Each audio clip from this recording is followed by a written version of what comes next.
Chapter 81. Mountain-Moving Ape. As the tremors grew stronger, Lu Jingming frowned and instinctively glanced toward Zhang Lexuan, worried the shaking might disrupt her absorption of the spirit ring. Jinglu had anticipated that, though. At some unseen moment, a crystal-clear wall of ice had risen silently, sealing Zhang Lexuan inside. Neither the bone-chilling cold of the ice nor the violent ground tremors could penetrate it. Within that enclosure, Zhang Lexuan seemed to occupy an independent space, isolated from every outside disturbance. A vast shadow swallowed the light. A spirit beast, 50 meters tall, loomed into view, an ancient giant ape, its muscles like stacked granite, its gray-green skin crisscrossed with fissures that glowed with a faint, dark golden luster, as if magma pulsed beneath. Prominent brow ridges framed a pair of crimson-gold eyes that flashed with bloodthirsty light. Its exposed fangs gleamed, and a brutal aura rolled off its body. "Silver Moon? Roar! Damn you humans! How dare you kill Silver Moon!" The ape's roar rolled like thunder, shaking the air. To everyone's surprise, it spoke in human words, each syllable dripping with rage. Lu Jingming's mouth twitched. Jinglu had said the spirit ring had come right to their doorstep. He hadn't expected it to be a 100,000-year mountain-moving giant ape. The mountain-moving ape was a distant kin of the Titan giant ape, an earth and gravity powerhouse. If turned into a human spirit, it would rank among the top. Its strength could not be underestimated. 100,000-year mountain-moving giant ape? Teacher, you really think highly of me, Lu Jingming muttered, half amused, half grimacing inside. He shouldn't be afraid. After all, he had the black abyss white flower. Even if his body collapsed, so long as his soul remained, he wouldn't truly die. He could push himself recklessly and still live to fight another day. Sure, absorbing a 10,000-year spirit ring would be safer and less painful, and he could later use Honkai energy to upgrade it. But that couldn't match the thrill of taking a 100,000-year ring directly. Besides, a beast that old would surely drop an invaluable 100,000-year spirit bone. Ordinary 10,000-year bones meant little to him, but one of those would change everything. The ape bristled at their nonchalance, enraged that Jinglu and Lu Jingming were speaking as if it didn't exist. It clenched massive fists, and gravity itself answered. The air thickened, the ground cracked, and countless rock fragments rose, suspended to orbit the ape. Its mountain-sized arms came crashing down toward the two, intending to crush them into paste. The impact compressed the air into violent blasts. Turbulent currents surged as if a meteor were falling. Lu Jingming felt himself sink under the pressure. Black abyss flashed into his hand and drove into the earth. Scarlet lightning wrapped his body as he fought the gravitational pull. By the time the dust settled, the place where he'd been standing had become a deep pit, a testament to the force that had struck him. Without his spirit power protection, his internal organs would have borne the brunt. 100,000-year spirit beast was too much for Lu Jingming alone, but it was nothing to Jinglu. She treated the crushing gravity like a breeze. With a flick of the ice sword in her hand, a towering blade of ice thrust up from the ground. The ape's fists met the ice sword with a deafening crash. A shockwave radiated outward, sweeping across thousands of meters. The forest was turned into a barren wasteland. Trees were stripped away, and the soil lay exposed. Only Zhang Lexuan, safe within the ice wall, remained untouched. Lu Jingming was less fortunate. He was sent flying by the aftershock, but he managed to activate a defensive spirit tool shield and deploy his flying spirit tool, stabilizing himself before retreating to observe the battlefield. He relied on Black Abyss White Flower for offense and healing, but he kept defensive spirit tools as backups. There was no shame in using tools to survive. The mountain-moving ape watched Jinglu closely, uncertainty flickering across its brutal face. Her aura had been unnervingly calm at first, masking her true strength. After that exchange, though, the ape realized she wasn't just any human spirit master. "Titled Douluo," it rumbled, surprised. "Little monkey," it growled, "I took one of your punches. How about you take one of my swords?" Jinglu's lips curved faintly. It was phrased like a question, but her tone brooked no debate.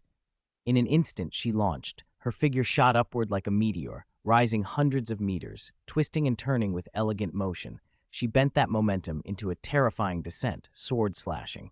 "Let moonlight illuminate every river." Her clear, cold voice rang out. Sword intent, sharp enough to cleave stars, surged. An icy chill that seemed to freeze everything in its path saturated the air, as if time itself could be frozen. The ape instinctively looked up, horror dawning on its face. It seemed to see a crescent moon descend, dripping cold light and carrying inexorable, destructive power. On the edge of death, primal instinct flares. Under that life-or-death pressure, the mountain-moving ape howled and flung its body upward, trying to escape the sword's writhe. Muscles bulged, power erupting through it, and with a desperate, furious motion, it drove its hands into the ground, planting itself like an immovable mountain to resist Jingliu's strike. Chapter 82, Withering Spiral. Boom! A deafening roar exploded through the air as the mountain-moving ape tore up a vast slab of earth and hurled it at the streaking sword Chi, trying to block the killing blow. A streak of ice-blue sword light slashed across the void realm like lightning, bright and unyielding, a line as sharp and resolute as the meeting of sea and sky. It moved so fast it left only a ghostly afterimage. Lu Jingming hovered high above on a flying spirit tool, staring down at the scene below with his face frozen in shock.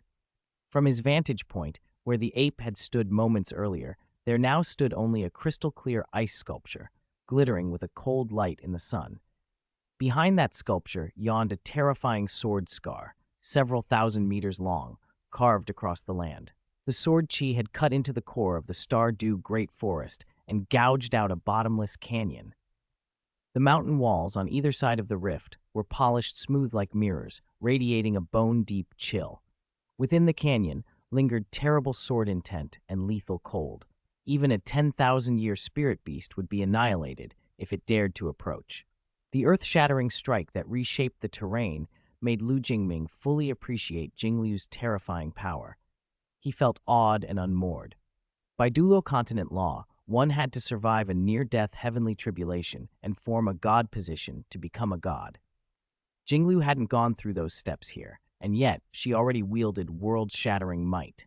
How could he not be astonished? When Jingliu first arrived in this world, Lu Jingming's own strength was too weak for her to show her true star-cutting power. She wasn't even a titled duo. And yet, in just 13 years, she had pushed herself to the very limits of this world, even under the environmental constraints of the Douluo Continent. No matter how the cultivation systems or the world changed, Jingliu remained the same, an unerring, razor-bright light bent on cutting down the stars. The thought made Lu Jingming sigh. He turned his gaze to the frozen mountain-moving ape and felt a pang of sympathy. With Jingliu's strength, she didn't need to use such a terrain-shattering strike against a mere 100,000-year spirit beast. Clearly, she'd held back, either bored or wanting to show off for him, because if she had struck without restraint, the ape would have been shattered, not merely encased in ice. Lu Jingming still needed to personally kill the ape and absorb its spirit ring. Finding 200,000-year spirit beasts in the core area on a single trip made him wonder if the world will favored him. Summoning powerful beings like Jingliu only strengthened the Douluo star. The more developed the civilization and the more strong individuals it produced, the higher the Douluo plane's upper limit would climb. In a sense, what he did helped the Douluo star grow. Still, he dismissed the thought. The world will was a fickle thing, and relying on it was as pointless as depending on a tamed animal. Better to depend on himself. He brushed aside the distractions and flew down toward the frozen ape. 4 spirit rings, 2 purple and 2 black, rose from his body and swirled around him. The first ring flared with a dazzling purple light. First spirit ability, Withering Spiral. Dark purple energy condensed instantly, forming a razor spiral that surged from the ink-black spear tip. In a flash, it pierced through the mountain-moving ape's spirit beast core. Jingliu raised delicate brows in surprise. The ice she had used was ultimate ice, indestructible and far harder than steel. Under her restraint, the 100,000-year ape could scarcely move, yet Lu Jingming's first spirit ability had sliced through that impenetrable ice as if it were nothing. Was this the power of withering, the force that decomposed all things? She could clearly sense the dark purple energy corroding the spirit power embedded in the ice. The ultimate ice itself was being mercilessly decomposed, its essence dissipating into the air. The withering spiral was the bane of defense-type spirit masters. Against its decomposition, any defense was paper-thin. Of course, decomposition took time. The stronger the defense, the longer the erosion, but the effect was undeniable. It wasn't flawless, but it was devastating. Xiaoming, this is... Zhang Lexuan murmured as she opened her eyes. She had just finished absorbing the Silver Moon Flood Dragon King's spirit ring and was still processing the dramatic change of scene. The gigantic ice sculpture, the 1,000-meter Sword Chi Canyon, had left her momentarily stunned. Lexuan Jie, you succeeded, Lu Jingming called, smiling. He paused his absorption of the mountain-moving ape's spirit ring to watch. Yes, Zhang Lexuan replied, 8 spirit rings now circling her. The 8th was blood red, burning brilliantly. This spirit ring was extremely compatible with me. Aside from the Silver Moon Flood Dragon King's lingering remnant soul causing a bit of trouble, the absorption went very smoothly. She smiled softly, then seemed to remember something. With a flip of her right hand, a crystalline spirit bone gleamed in her palm, bathed in silver moonlight. She didn't hesitate and handed it to Lu Jingming. For you, Xiaoming. Why give it to me? This is the Silver Moon Flood Dragon King spirit bone. Wouldn't it suit you more? Lu Jingming raised an eyebrow, smiling. The bone's shape suggested it was a torso bone. Torso bones were the most precious among the 6 core types of spirit bones, excluding external bones, so it was an extremely valuable gift. Your luck has been good, Lexuanji, he said, accepting the bone and feeling a surge of gratitude. Chapter 83, Rebellious Disciple. But Zhang Lexuan hesitated, secretly hoping Lu Jingming would take the spirit bone himself and become stronger. But what? You're already mine. It's only 100,000-year spirit bone. Be a good girl and refine it. Besides, I'm about to absorb the moving mountain ape's spirit ring. Lu Jingming reached out and gently pinched Zhang Lexuan's delicate nose, his tone carrying an unmistakable possessiveness. His slightly overbearing words and intimate gesture flushed Zhang Lexuan's pretty face, making her all the more charming. Seeing Jingliu quietly watching from the side made her even more bashful, like a startled fawn.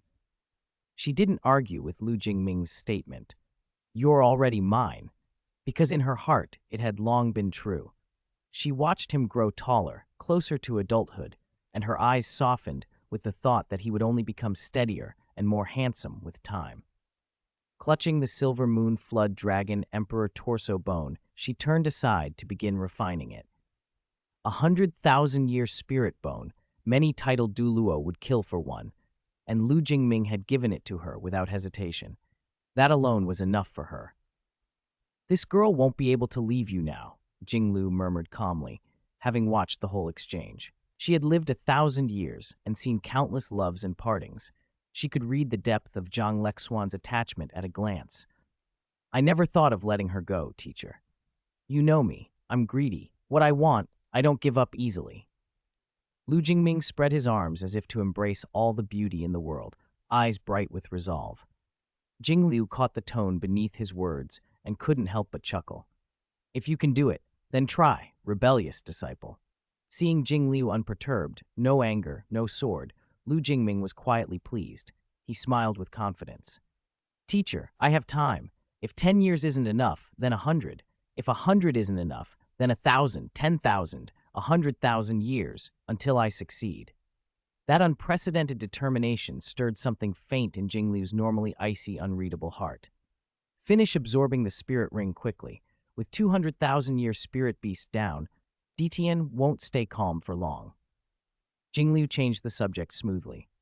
Lu Jingming nodded. Her warning was practical. The last time the body sect had entered the Stardew Great Forest and slain 400,000-year spirit beasts, Ditian had been furious and unleashed a terrifying beast tide. If not for timely reinforcements, Shrek Academy might not have held. 200,000-year beasts dying at once would certainly anger Ditian again. Fortunately, Jingliu had used her power to isolate the space and conceal their aura. For a time, Ditian wouldn't detect what had happened. By the time he did, Lu Jingming and the others might already be gone. Absorbing a 100,000-year spirit ring was never easy. For Lu Jingming, freshly at level 50, it was a true test. The moving mountain ape's remnant spirit was fierce, filled with resentment and intent on usurpation. It tried to stir trouble in his sea of consciousness and seize rebirth.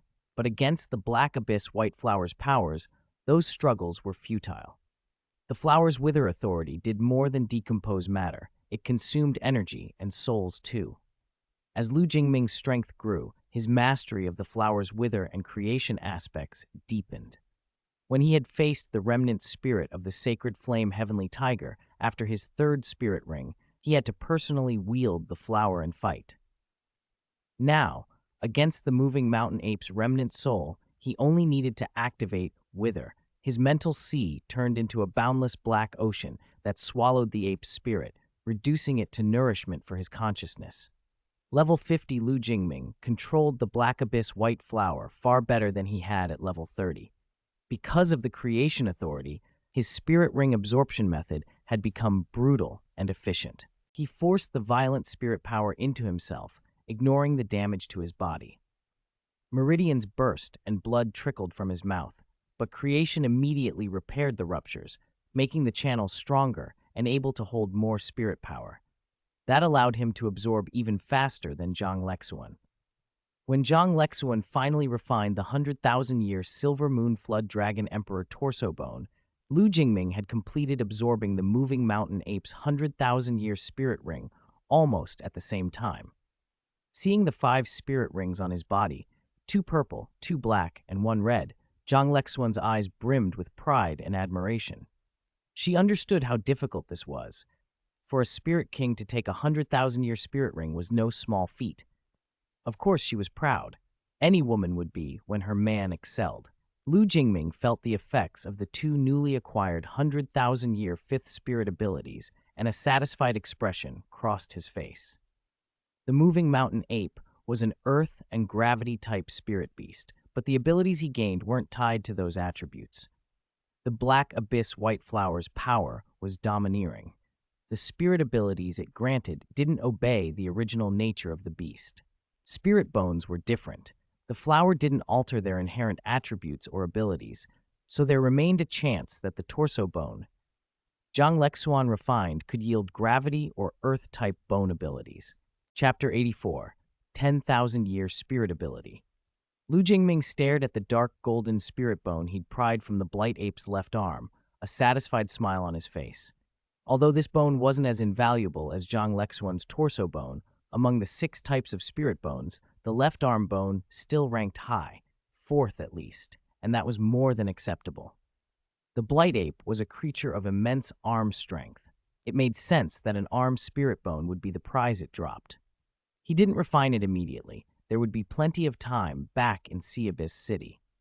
For now, the priority was to leave the dangerous core of the Star Do Great Forest and avoid attracting any more trouble. Before departing, Lu Jingming packed the massive corpses of the Silver Moon Flood Dragon King and the Blight Ape into his storage spirit tool. Even dead, those 2 10,000-year spirit beasts radiated a potent aura and held immeasurable value. In the craft of spirit tools, they were top-tier materials. Every bone, scale, and fragment could become a crucial component for forging the finest spirit tools. Beyond that, the corpses themselves could provide the genetic information and life origin needed to produce top-tier fusion warrior genes, if Black Tower were allowed to extract them. Cultivating top-tier fusion warriors with 10,000-year spirit rings, however, would demand astronomical resources.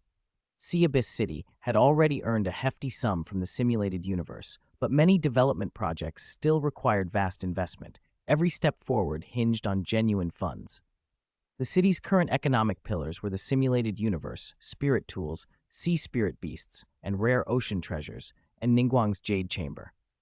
Ningguang, true to her reputation as a business prodigy, had turned the Jade Chamber into Shrek City's leading commercial association. Her sharp market insight expanded its reach into the Star Luo, Heavenly Soul, and Dew Spirit empires. Whether entertainment, catering, or construction, the Jade Chamber set the standard and became synonymous with quality and trust. Its annual Tianquan auction drew crowds from everywhere. Rare treasures and wealthy bidders poured in, and the auction brought enormous profit to Sea Abyss City. In an era where spirit tools were core technology, the spirit tool industry was the most lucrative. Sea Abyss City's spirit masters, however, had only Black Tower as their real backbone. Given Black Tower's temperament, convincing her to mass-produce spirit tools for sale was harder than reaching the heavens. The spirit tools that did appear on the market were her occasional creations, few and far between, but even those humbled pieces brought Lu Jingming substantial returns. Under the careful management of Changli and others, Sea Abyss City's economy and strength were expanding rapidly. With Black Tower and Ningguang steering the ship, Lu Jingming wasn't worried about funds. "Sister Lexuan, what spirit ability did you get?" Lu Jingming asked softly as they made their way back, holding Zhang Lexuan's fair, jade-like hand. A 10,000-year spirit ring was every spirit master's dream. Since she'd obtained one, he was curious what gift it had brought. Zhang Lexuan smiled and did not hide anything. 2 10,000-year spirit abilities, Twin Moon Burial Void and Moon God Descent. She then explained both abilities in detail. Twin Moon Burial Void, when activated, released 2 moons at once, a silver moon and a blood moon. The silver moon, hung aloft, greatly boosted her attributes and rapidly restored her spirit power, letting Zhang Lexuan sustain her combat strength over long fights. The blood moon, by contrast, signified slaughter and destruction. It could launch wide-area attacks that struck indiscriminately, or condense into a single, devastating blow capable of annihilating a single target. Moon God Descent was even more terrifying. Once triggered, it comprehensively enhanced all of Zhang Lexuan's attributes, producing an immediate, qualitative leap in her strength. The power and casting speed of her spirit abilities were also massively increased, allowing her to strike more quickly and effectively. The torso spirit bone from the Silver Moon Flood Dragon King had granted 2 more spirit bone abilities. Moon Void Concealment let Zhang Lexuan transform into moonlight and merge with the Void Realm to perform spatial transfers on the spot. The second, Moonlight Domain, was an exceptionally rare domain spirit ability.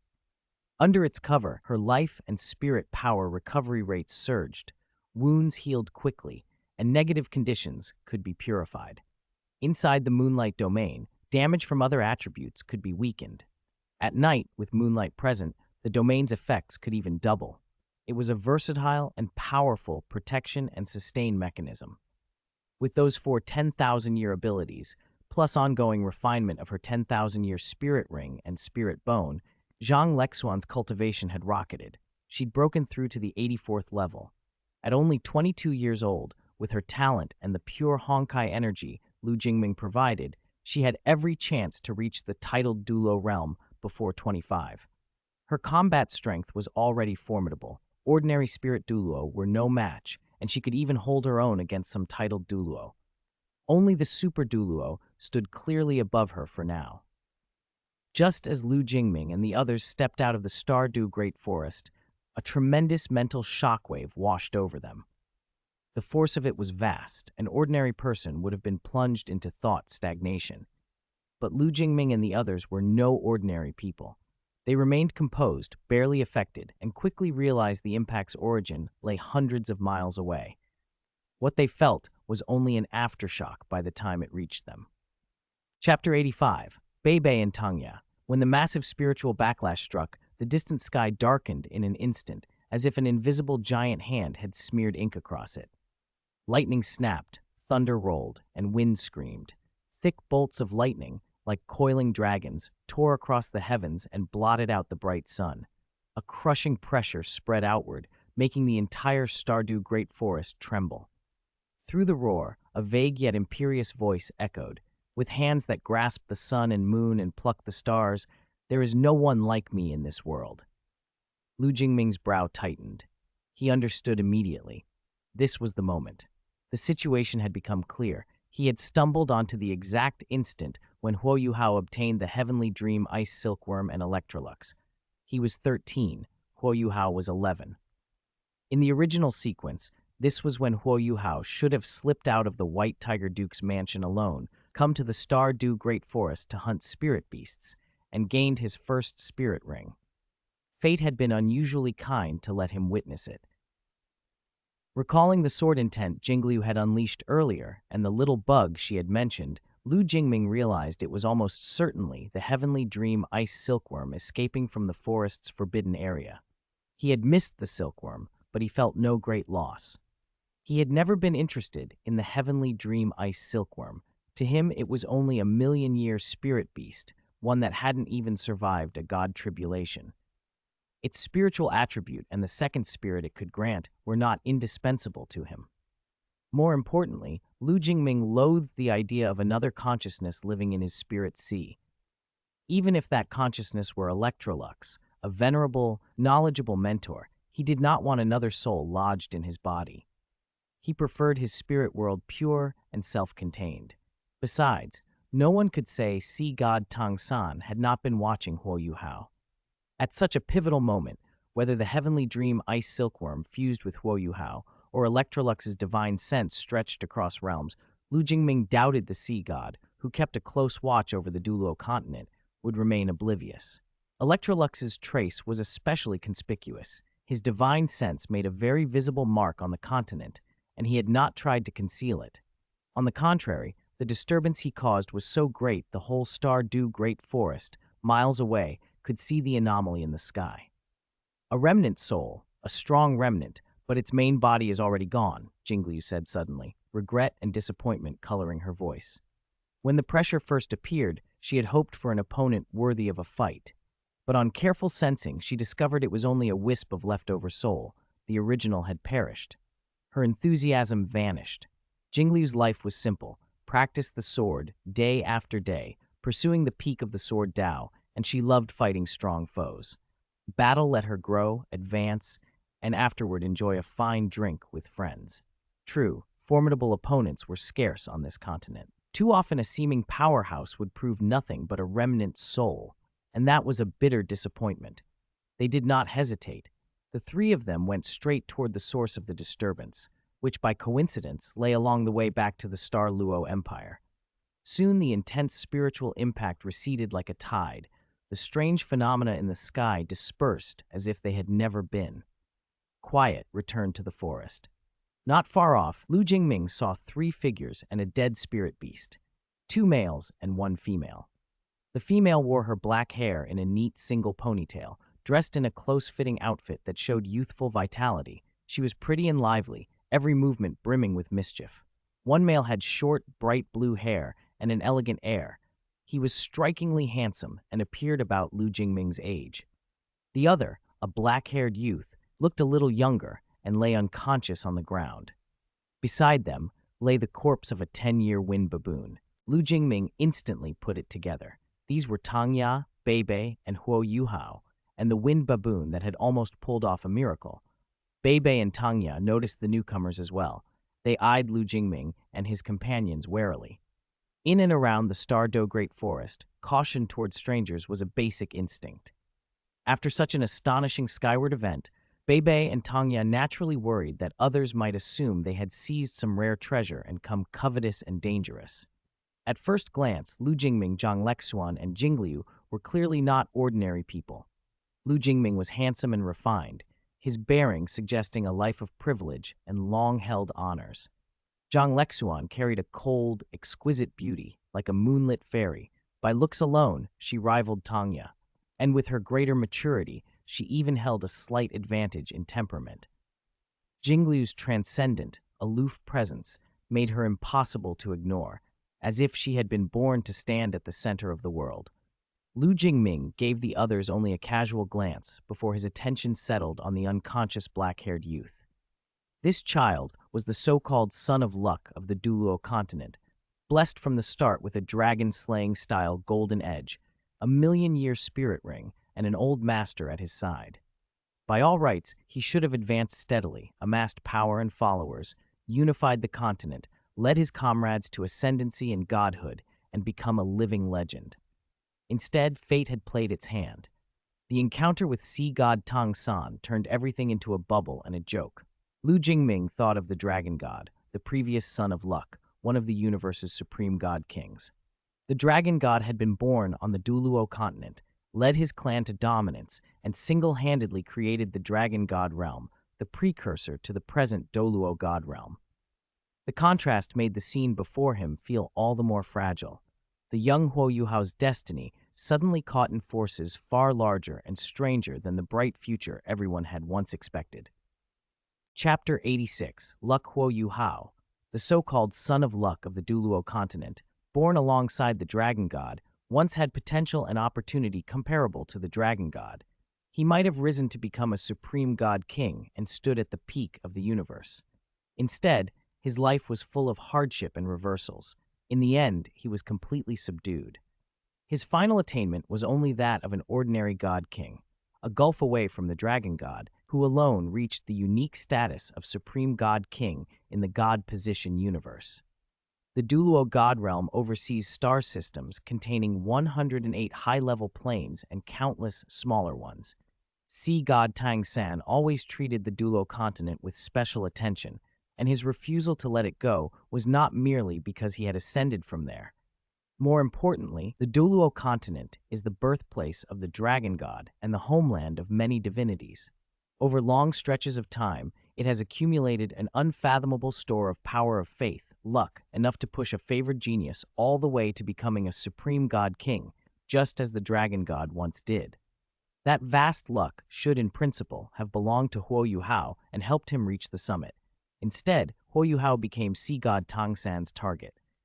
He was bound, both literally and politically, made Tang San's son-in-law, shackled, and had his luck taken. Thus it was not Huo Yu Hao, the son of luck, who reached the peak. It was Tang San who took that place. Tang San's natural aptitude in this era was not as dazzling as rumors suggested. Twin spirits are rare, but not unique on the Douluo continent, a hotbed of geniuses. They alone do not make someone untouchable. His hidden weapons and the mysterious heaven treasure he prized were, on closer inspection, merely competent tools, interesting but not decisive within the grand structure of combat and cultivation. If he had any clear advantage, it was his dual god position. More crucial, however, was that Tang San seized the initiative. Since his ascension, he had planned meticulously, step by step, securing resources and luck to strengthen himself. Lu Jingming suspected that since Tang San and his fellows ascended, no one else on the Douluo continent had successfully reached the god realm, and that Tang San was likely involved. There is a path to godhood without a pre-existing god position.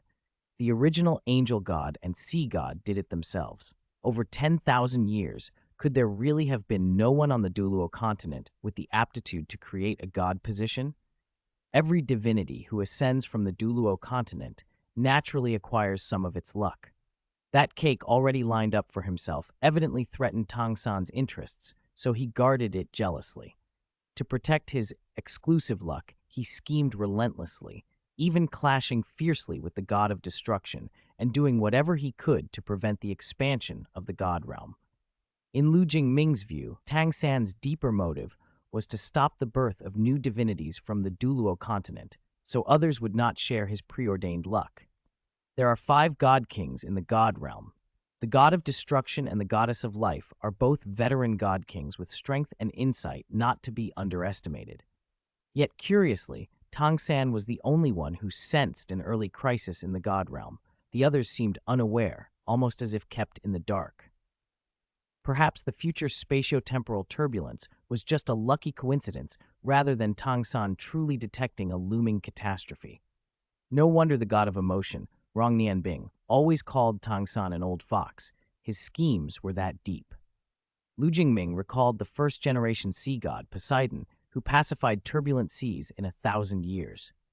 During that time, Poseidon continuously gathered the power of faith from the sea folk, slowly consolidating it and finally forging a god position to ascend and become the dominator of the ocean.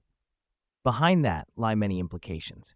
At the very least, it suggests that in Poseidon's era, the lifespans of 99th level titled Douluo were extremely long, on the order of 1,000 years. Now, however, the lifespan of titled Douluo has greatly shortened.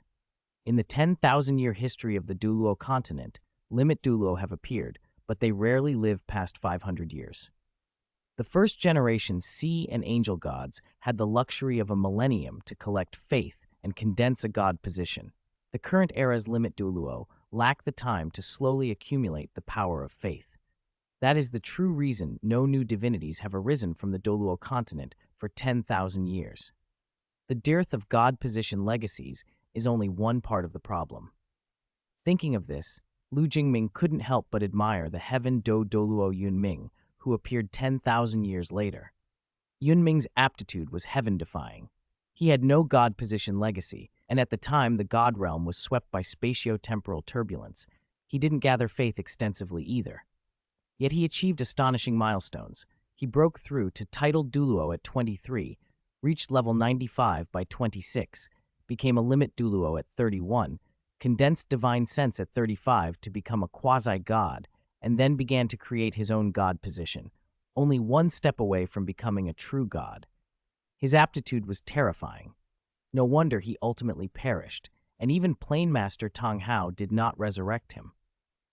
If someone like Yunming had been given enough time to grow, he might very well have shaken Tong San's attempted monopoly over the Douluo Continent's luck.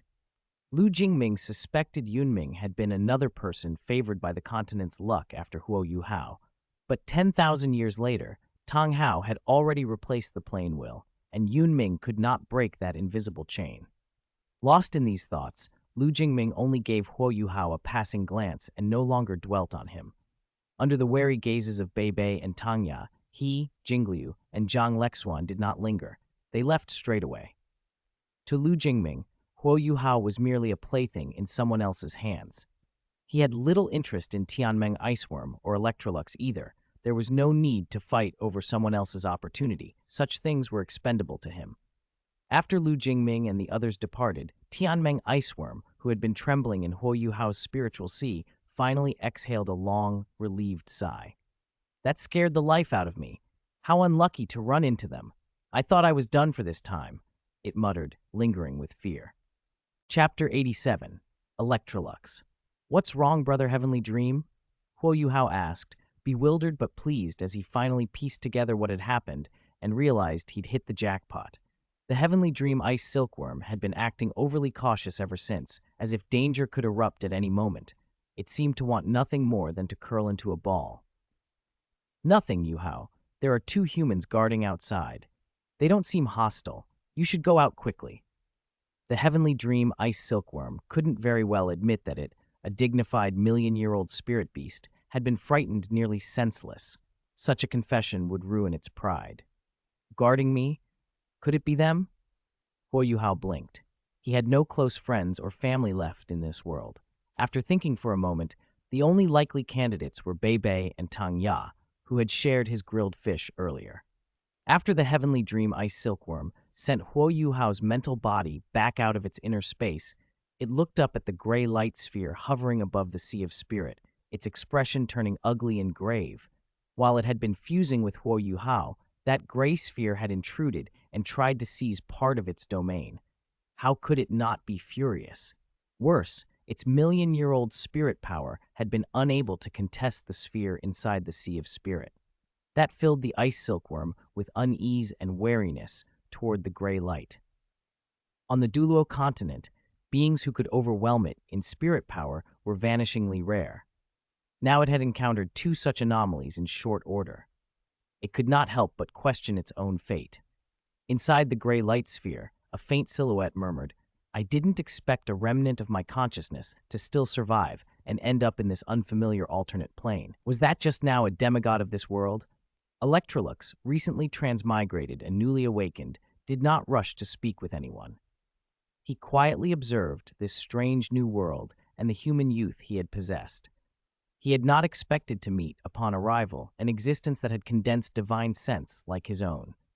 It made him wonder whether this world was more advanced than the one he had left.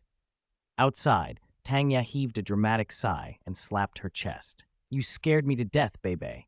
For a while I thought something serious had happened, but that white-haired guy just now, so handsome. Bei Bei internally admitted Lu Jingming was indeed very handsome, though he rarely paid attention to looks. Still, Tang Ya's remark made him oddly uneasy. Hey, you're jealous, aren't you, Bei Bei? Tang Ya teased, eyes dancing. No, Teacher Xiaoya, you're exaggerating. Let's check on Yuhao first. He'd been unconscious.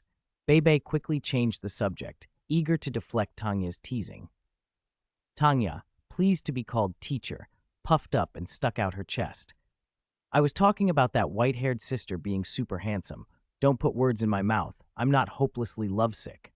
Bebe's mouth twitched. For a moment he was at a loss, clearly flustered by Tanya's teasing. Sister Xiaoya, elder brother Bei. Just then Huo Yuhao stirred and opened his eyes, rescuing Bebe from the awkward moment and diverting Tanya's attention. Those two just now, weren't they students from Shrek Academy? A spirit grandmaster and a spirit elder actually dared to come into the Stardew Great Forest. Bold, Zhang Lexuan commented at once, recognizing Bei and Tanya's Shrek Academy outer court uniforms. You're mistaken, Sister Lexuan. There weren't only the three of them, Lu Jingming replied with a light laugh. Although Zhang Lexuan had broken through to the spirit Douluo realm and gained power, she still couldn't match the perception of the detection spirit tool Black Tower had made for Lu Jingming. Even if someone could hide their aura and spirit power, they couldn't conceal their life magnetic field. Within the detection range of Black Tower's tool, even an ultimate Douluo would struggle to remain invisible. Besides, Bei was the only great-grandson of the dragon god Douluo Muen and the last scion of that line. Muen would never let Bei and Tanya face the danger of the Stardew Great Forest alone. Someone must have been covertly protecting them. Zhang Lexuan understood immediately. That explained it. Even outer court disciples typically didn't go hunting spirit rings without a teacher or protector. The wheel of fate has started to spin. I want to stir up this continent a bit, Lu Jingming said with an excited smile. At some unknown moment, an ice-blue gem had appeared in his right hand. He raised it to the sun. The gem flashed brilliantly, and a chill aura washed over Zhang Lexuan. The energy fluctuations from the ice-blue stone felt eerily familiar, like the same energy from the holographic strategy he had mentioned before. Lu Jingming had once called it Honkai energy.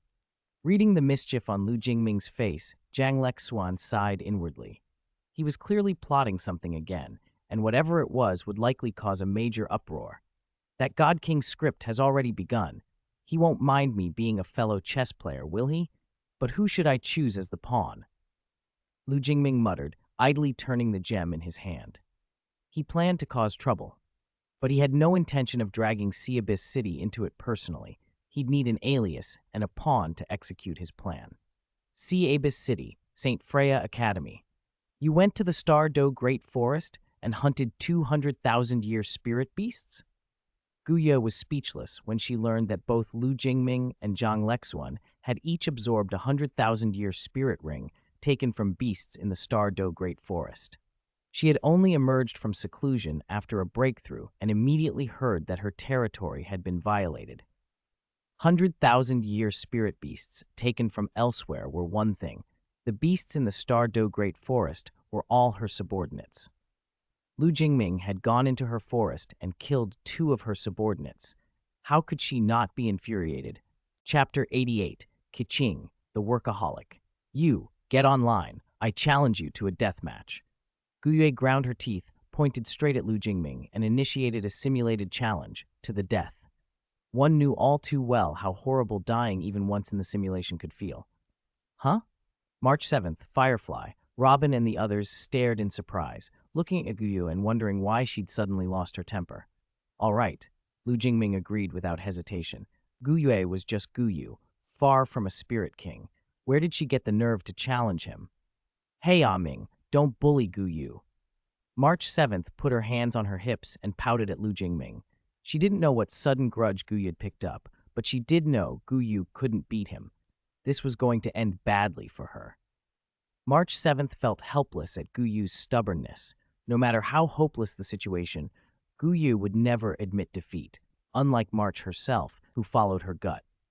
March, don't interfere. Today I'm going to make him recognize my strength. Guye pulled March 7th behind her, signaling her not to step in. It wasn't just pride, nor solely about the 200,000-year spirit beasts that had been lost. More than anything, Guye wanted to probe Lu Jingming's power. In 2 years as classmates, through simulated matches and real sparring, she had never forced out Lu Jingming's secondary spirit, nor had she seen both destructive and creative powers manifest together. What she most wanted to witness was his self-spirit fusion. She knew he had mastered one, but had never used it. It was very likely the perfect fusion of destruction and creation. She was determined to see it. Fine. If you want to fight, fight! March 7th sighed, resigned, and a little gleeful at the prospect of Guyu suffering in the simulation. Lu Jingming could be merciless there. In real life, he tempered himself. In simulated matches with her, Firefly, Herta, or Jing Yuan, he never spared the opponent. The only one he'd never dueled in the sim was Robin, because Robin was a support spirit master and didn't do one-on-one combat. Go easy on her. Before Lu Jingming put on his simulator, Robin's gentle voice whispered in his ear. A faint, elegant scent brushed past him, but before he could savor it, his mental body had already been pulled into the simulated universe. Let's finish this quickly. Scarlet lightning danced along Lu Jingming's mental form. 5 spirit rings glowed around him, 2 purple, 2 black, and 1 red. His mental force and spirit power flawlessly fused. On his black long spear, a spear intent capable of annihilating everything coalesced. Look down on me? Then come and try. Guyu's pretty face hardened. Elemental light spheres of many colors whirled around her as 4 spirit rings, purple, purple, purple, black, ignited on her body. In the 2 years since she'd been treated as an S-rank student, she'd accumulated Honkai energy in the simulation and upgraded her first spirit ring from a 100-year to a 1,000-year rank. Lu Jingming twirled his spear, composed. Guyu could not match him at the same rank, let alone now that he was higher. Then the next moment, his expression shifted. Guyu had produced an ornate silver long spear. Its shaft was inlaid with gleaming gems and looked like it had been forged from silver dragon scales. Silver dragon spear. Lu Jingming felt a twinge of irritation. She wasn't even pretending anymore. She'd brought out a divine artifact. The Silver Dragon King's exclusive weapon could devour energy and life while amplifying the wielder's elemental control. Where did you get that? It's impressive. Lu Jingming's lips twitched. He'd wanted to see how far she'd go to bluff him. It's a family heirloom. What's wrong with it? Guyu raised an eyebrow, calm. No problem. He didn't call her out. He lifted Black Abyss and charged. He'd said he wanted to be quick, and he wasn't going to let a divine artifact change his plan. For a while, the simulated arena rang with the clash of metal on metal. Lightning and elemental flares streaked through the air. 10 minutes later, Lu Jingming removed his simulator, stretched casually, and strolled out of the classroom under March 7th's incredulous stare. After he left, Guyu peeled off her interface, pale and exhausted, her spirit listless. Are you all right? Robin's gentle voice reached Guyu. An invisible resonance linked the two. Robin's support spirit harmonized with her and restored most of Guyu's depleted spirit after the simulated death. Thank you. Guyu bowed her head in gratitude. No matter how many times, she still found Robin's ability astonishing. Resonance links, harmony with all things. This power could be terrifying in its own right. That was why Guyu never belittled Robin for being a support spirit master. Even powerful figures like Herta, Firefly, and Jingyuan held Robin in high esteem. Outside St. Freya Academy, Lu Jingming saw Keiqing in the distance, hurrying along with a pink-furred fox tucked in her arms. Sunlight spilled over her, outlining her brisk, tireless form. My young Miss Keiqing, working overtime again? Lu Jingming hurried over, scooped up the pouncing little fox, and stared at Keiqing's tired face, sympathy tightening his chest. Since I took on this job, I have to be responsible to the city and its people. You, as city lord, are the negligent one. Keiqing's brows drew together, a note of reproach in her voice. Keiqing didn't think she was overdoing it. If anything, she thought Lu Jingming was too lax, always off with those girls. He should be working overtime with her. Lu Jingming felt helpless. He did want to spend more time with Keiqing, but she buried herself in duty, practicing her sword, handling city affairs, never giving him an opening to flirt. Keiqing was efficient and decisive. She was everywhere in Sea Abyss City. Tasks that would normally take 2 or 3 months, she compressed into a single month. Her subordinates had repeatedly begged her to cut back, but she always refused. Changli had been forced to hire more staff to ease the burden. Everyone in Sea Abyss City knew that working under Lady Keiqing meant excellent benefits. She was generous, but the prerequisite was being prepared for long hours and constant overtime. Chapter 89, Overtime Maniac. I'll leave the divine child to you. I still have matters to attend to. Kiching glanced at the pink-furred little fox clinging to Lu Jingming's head, then turned to leave. What matters? There are so many people in Sea Abyss City. Can't you just take the day off? Lu Jingming snapped then, before she could respond, grabbed her hand. Leave whatever needs doing to others. Today, your time belongs to me. Keiching froze for a moment at his sudden assertiveness. Before she could react, he had already pulled her through the crowd and down the bustling food street. A squad of gold-armored Imperial guards appeared as if out of nowhere, clearing a path. People stepped aside respectfully and then spotted the pair in the middle of the escort. City Lord and Lady Keiching. Look, they're holding hands, someone shouted. Finally, I've been shipping them forever. Lady Keiching is lovely, but I support Lady Jinxie. No way. Young Miss Robin is the perfect match for the City Lord. Because Lu Jingming had come from the modern world, and because Keiching, Changli, Jinxie, and the others genuinely cared about common people, the people of Sea Abyss City were unusually happy. Lu Jingming rarely showed himself, but as City Lord, he had earned the love and trust of ordinary citizens. In Sea Abyss City, even nobility and spirit masters couldn't bully commoners without the Imperial Guards stepping in. Many arrogant nobles resented this. But to stay on board the big ship that was Sea Abyss City, they had little choice but to temper their behavior. Everyone had seen Sea Abyss City's transformation. It had grown from a small coastal town into a prosperous city known throughout the Star Luo Empire. People kept moving in. The city expanded several times. In size, it was second only to the capital, Star Luo City, and it was evolving into a modern metropolis. Walls mattered less and less. Sea Abyss City aimed to be, after Mingdu, the continent's first major city without city walls. Here, even ordinary people could become rich. For noble families with heritage, the opportunities were obvious. So what they resented most wasn't being forced to treat commoners decently, but the idea of being driven out of the city. Over the years, many who schemed against Sea Abyss City had been stopped by the Imperial Guards. Some disappeared under mysterious circumstances. After all, the impermanent Soul Reaper, the city's hidden blade, was a force to be reckoned with. Keiching, a little aware of the murmurs, instinctively tried to pull her hand back. Lu Jingming tightened his grip instead. How could he let go so easily? Catching Keiching, who was always on the move, was not something he planned to relax. Feeling the warmth of her palm, he held on, quietly pleased. He didn't care about the gossip. He knew how the people of the city felt, and privately he agreed. They made a good match. With the Imperial Guards opening the way, Lu Jingming led a slightly flushed Keiching into a restaurant he'd reserved long ago. It was a newly opened seafood place, famous for its golden shrimp balls, a dish Keiching adored. The recipe was simple, potatoes and shrimp, but making it to Keiching's standards was another matter. Shrimp was abundant by the coast, yet few chefs could capture the exact taste she remembered from her world. What Keiching didn't know was that Lu Jingming had personally tracked down this head chef and even manifested an authentic golden shrimp ball from the Genshin world for the chef to study. That was why the flavor was so close to the original.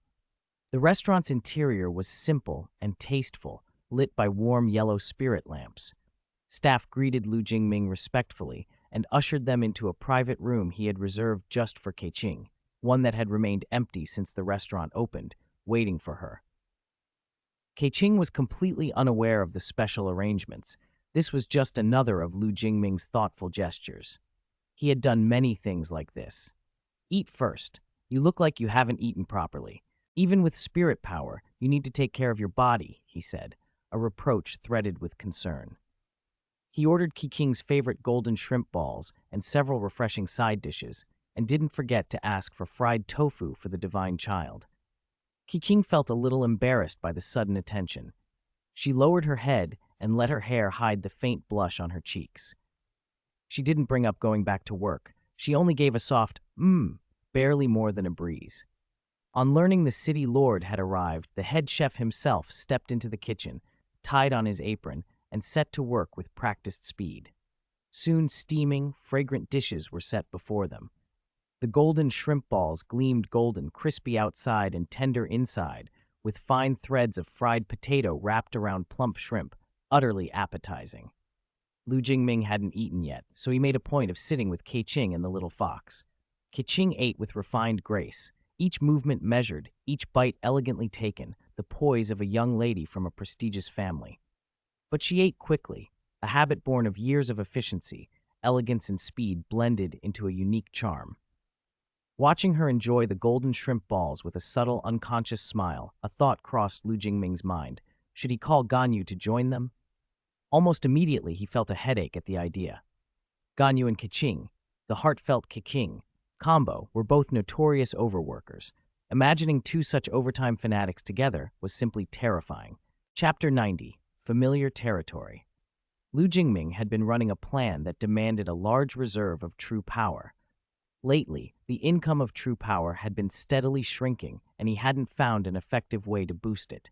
He was in no mood to waste any casually. Whenever he thought about increasing the flow of true power, his mind wandered to the Black Pagoda.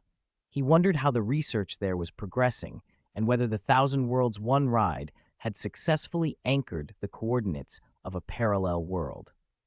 Qing noticed him drifting and wiped the corner of her mouth with a handkerchief. If something's on your mind, go take care of it.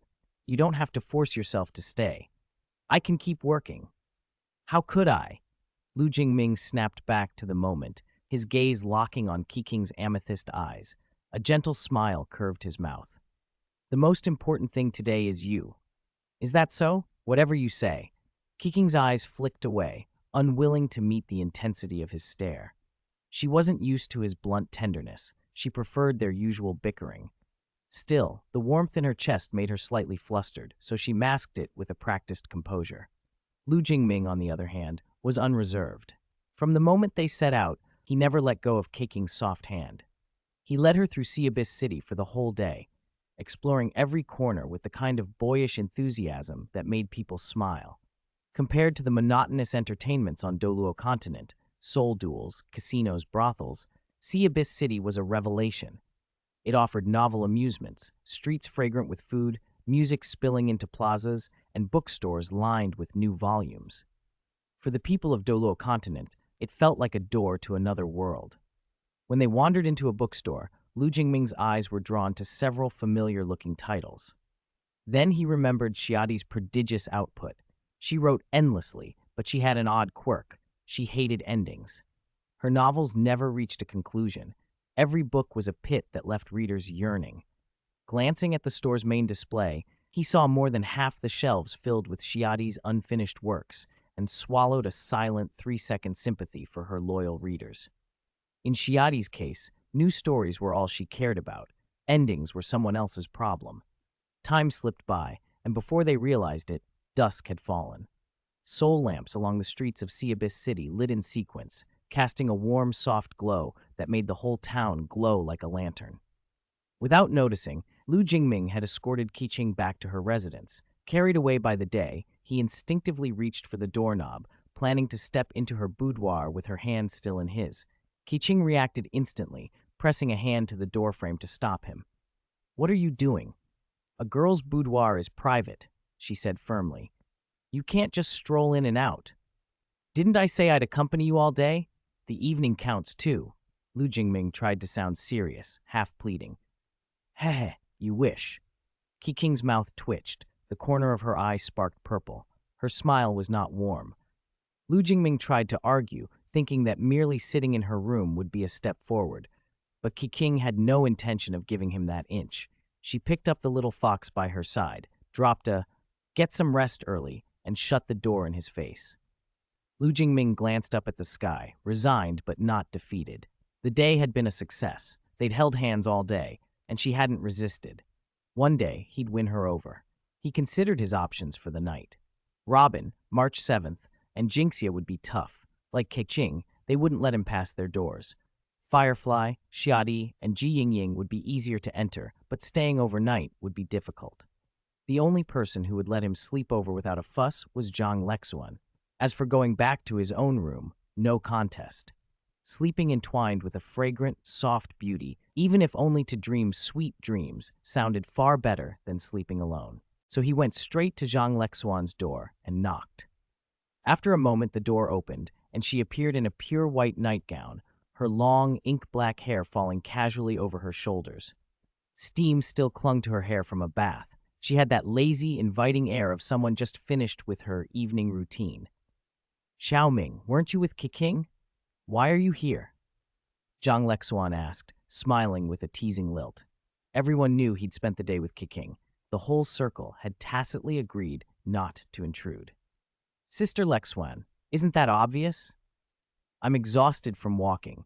I'm going to take a shower, he said, waving off her teasing, and walked past her into the room with the ease of someone who'd been there many times. He knew Zhang Lexuan's boudoir as well as his own.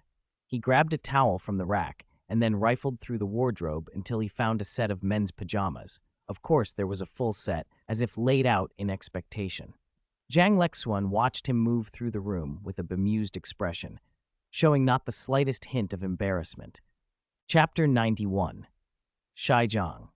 Zhang Lexuan had practically watched Lu Jingming grow up. When they were children, they had bathed and slept together so often that distance never seemed to exist between them. Now that he had matured, those familiar habits had inevitably changed, but they still shared a bed more often than not. She found it hard to refuse his requests. In the past, their closeness had been purely innocent. Zhang Lexuan had always kept clear boundaries, never letting him cross them. On the Douluo Continent, with its spirit power and rapid cultivation, a spirit master's body matured far faster than ordinary people's. Long-term cultivation had nourished Lu Jingming, and though he was still young, he had the height and bearing of a man. He was also her betrothed. Everyone could see the easy devotion in his eyes. That made some lines harder for both of them to hold. Tonight felt different. The room was dark, the lamp long since put out, and a soft hush had settled over the world. Lu Jingming lay behind her on the bed, warm and steady. His breath quickened. He whispered into her ear. The words were small and intimate, and they set Zhang Lexuan's face aflame. She felt heat rise to her cheeks and the familiar stir of emotion behind her. Instinctively, she wanted to reach out, to comfort him as she had done in gentler days. Just as her hand moved, he caught her wrist, softly, not roughly, and pressed his forehead to her shoulder. "Who taught you that?" she murmured, half scolding, half embarrassed. The moonlight through the window painted faint silver across her flushed features. "Self-taught, maybe," Lu Jingming answered with a shy, mischievous smile. In the darkness, his eyes glittered with something new, curiosity and desire mingled with a boyish eagerness. "Can't we be like before? Let me stay close." Hearing his petition, Zhang Lexuan felt the tug of the past and the weight of the present collide. She hesitated, words trembling on her lips. "Just as before," she said finally, voice small. "Only this once. Don't make a habit of it." He agreed easily. For a long moment, they simply held one another beneath the covers, breathing in the same quiet rhythm. The moment was all softness and warmth, intimate but restrained, an exchange of closeness rather than something explicit. It felt like a bridge between the child they had been and the adults they were becoming. When morning came, Zhang Lexuan left the bed briefly to wash and compose herself, then returned to watch him sleep. Golden sunlight filtered through the curtains and fell across Lu Jingming's face, making him look luminous in the quiet dawn. She sat there, lost for a heartbeat in the sight of him. The boy she had raised, now so handsome it took her breath away. She remembered the awkward tenderness of the night and touched her throat as if to reassure herself the memory was only that. Her cheeks heated again at the recollection. Lu Jingming opened his eyes slowly, alert and bright. He rolled to his side and, before she could protest, leaned over and kissed her. A soft, lingering kiss that held all the gratitude and mischief he couldn't quite put into words. "Good morning, Sister Lexuan," he murmured, smiling. "You were wonderful last night. Can we do it again?" Her response came quick and resolute. "No, I said just this once." During the day, the boldness of night lost its cover, and Zhang Lexuan felt the boundaries tighten. She was fond of him, indulgent even, but daylight made her shy in a different way. "I have to make breakfast and get to the academy early." Lu Jingming didn't press hard. He tilted his head, a hopeful look in his eyes. "You know how this is," he said lightly. "Some things are either never or always." "No means no," she replied, pushing him gently away with mock severity. "Now, go wash up. I'll make breakfast." He let out a small, good-natured groan and sat up. Seeing her firm expression, he shifted to a more patient posture. There was a confidence to him now that hadn't been there before. He knew how to wait, how to coax, how to let time do its work. "All right," he said, eyes still bright. "Just the way we used to." Zhang Lexuan hesitated for a beat, then smiled despite the blush. She moved to the kitchen, hands a little unsteady as she prepared the meal. Lu Jingming ate contentedly, the easy companionship between them filling the little room like sunlight. When breakfast was over, he said his goodbyes to the blushing girl who had watched him grow and set out for the alternate dimension above Sea Abyss City. Chapter 92, A Familiar World. While eating breakfast, Lu Jingming received a message from Herta. The Thousand Worlds had successfully anchored to a parallel world. That was good news. Yet he was busy and couldn't rush over immediately. He asked Herta to wait a little while. Moments later, she appeared before him in a magical girl outfit, a projection screen hovering in front of her. The scenes on it pricked at something deep in Lu Jingming's memory. "You're slow. You're the first person who's ever kept me waiting this long," Herta said without turning, her tone a mixture of scorn and amusement. Miss Herta didn't wait for people. People waited for her. "My mistake. Miss Herta, with your incomparable beauty and boundless grace, I'm sure you'll forgive a humble man for being late," Lu Jingming replied, the practiced flattery a comfortable routine between them. "Humph, smooth talk," Herta snorted, feigning offense, but dropping the complaint. "Is this the parallel world the Thousand Worlds anchored to?" Lu Jingming's eyes fixed on the screen. The image showed an old mountain village. A weathered plaque hung over the gate with 5 large characters, Shrek Academy. Above the letters was an imprint of a green humanoid head, the Academy's emblem. A line of 11 and 12-year-old boys and girls stood at the entrance, parents beside them, orderly and anxious as they registered. The scene unlocked something in Lu Jingming's memory.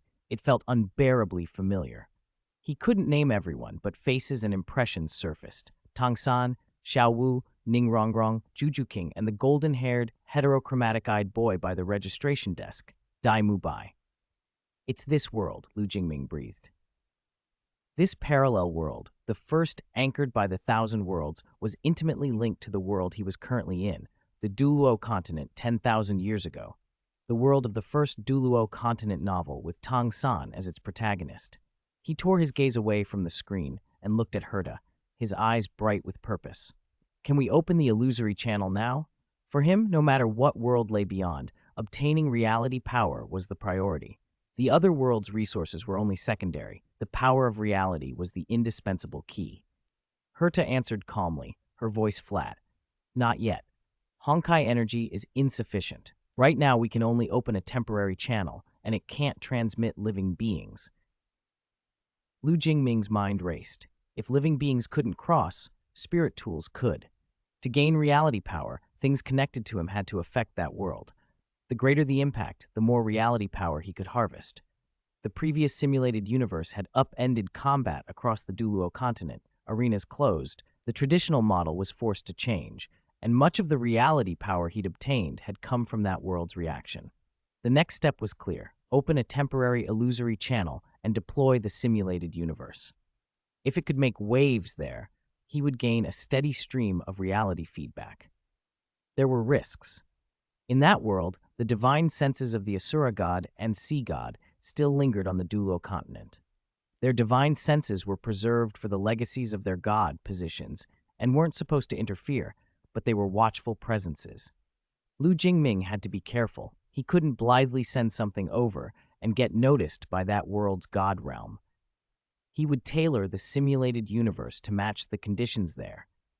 He couldn't flood the continent with devices. The initial investment had to be targeted and heavy. He knew the truth of hard choices. To gain a lot, you often had to invest a lot. Dumping more Honkai energy now would create more chances to capture reality power. If he could manifest more Herrscher gems, the conversion efficiency of Honkai energy would improve later. He didn't hesitate. "Activate the Thousand Worlds," he ordered. A mysterious purple vortex bloomed from nothing.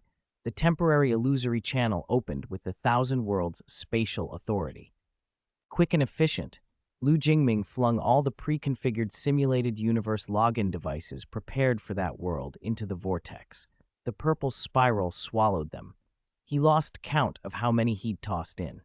They wouldn't blanket the whole Douluo continent, but they would be enough to stir the world of spirit masters. Influencing spirit masters yielded far greater returns than affecting ordinary people. The stronger the spirit master who encountered the simulated universe, the richer the reality feedback would be. "All right," Lu Jingming said, clapping once, a look of eager expectation on his face. He couldn't go to that world in person for the moment. He had to pin his hopes on those login devices and on the waves they might create. Far away, on the Douluo Continent in Spirit City, the Supreme Pontiff Palace sat at the heart of Spirit Hall. Solemn, imposing, saturated with the scent of power. Every inch of air felt heavy with authority. "Your Holiness," Chrysanthemum Douluo Yueguan said, clad in the grand red robe reserved for Spirit Hall elders, his face brightened by the color as he held out a curious spirit tool made of black metal. He spoke respectfully to the Supreme Pontiff seated on the main throne. "This is the strange spirit tool that has suddenly appeared on the continent. Inject spirit power to activate it, and the user can enter a false dream world." Chapter 93, Bibi Dong. On the main dais of the Supreme Pontiff Palace in Spirit Hall, the current Supreme Pontiff sat in regal composure. Bibi Dong was tall and graceful, her waist slender as a willow, her legs smooth and elegantly shaped. Every movement carried the quiet nobility of someone used to command. The purple and gold robes she wore only heightened that air of authority. Her face was finely chiseled, brows and eyes deep set, pupils the same violet as her garments, her skin as pale as snow, a mature, bewitching beauty that kept most people at a respectful distance. She held the golden Supreme Pontiff scepter in her hand, an object that radiated power. Even Chrysanthemum Douluo Yueguan, a rank 95 titled Douluo and one of the continent's renowned experts, felt pressure in her presence. "Oh, someone's tested it?" Bibi Dong lifted a brow, interest flickering across her features. As Supreme Pontiff, she knew spirit tools intimately. Most spirit tools found across the Douluo continent had come from ancient ruins. Storage spirit tools were common, but offensive and defensive spirit tools were as rare as phoenix feathers or qilin horns. Over the years, scholars and craftsmen had never developed a reliable method for constructing complex spirit tools. Even the three divine craftsmen famed through the continent were helpless before the more intricate artifacts. The ruins yielded finished products but no clues to their manufacture.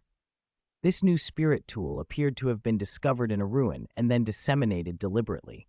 Who had done that and why was unclear. But Bibi Dong and Spirit Hall were not easily intimidated. Spirit Hall fielded the largest corps of spirit masters on the continent. The number of titled Douluo under its banner far exceeded what outside forces imagined. The world assumed Spirit Hall had no more than 10 titled Douluo, that the upper three sects could combine to match it. In truth, Spirit Hall numbered over 20 titled Douluo, more than half peak Douluo above rank 95, and presided over by a rank 99 super Douluo, Angel Douluo Qian Daoliu. So Bibi Dong was unconcerned with possible plots behind the tool. What truly piqued her interest was its effect. "Supreme Pontiff," Chrysanthemum Duo began, unable to hide his excitement as he recalled the test results. "The tool creates a virtual world in which your physical body's power can be perfectly replicated. If you defeat an enemy there, you can gain rewards. If you lose, you suffer mental force damage, though it doesn't harm your foundation and you recover after rest." He paused, took a breath, and continued. "If you win, the rewards vary. Some spirit masters find their mental force strengthened, some their physical body enhanced, and some even have their spirit power rank increased. In one case, a 2-ring spirit grandmaster had his original 10-year first spirit ring upgraded to a 100-year spirit ring." At the mention of ring age improvement, Bibi Dong's expression turned serious. As the inheritor of the Rakshasa god's legacy, she understood how rare and costly such an increase was.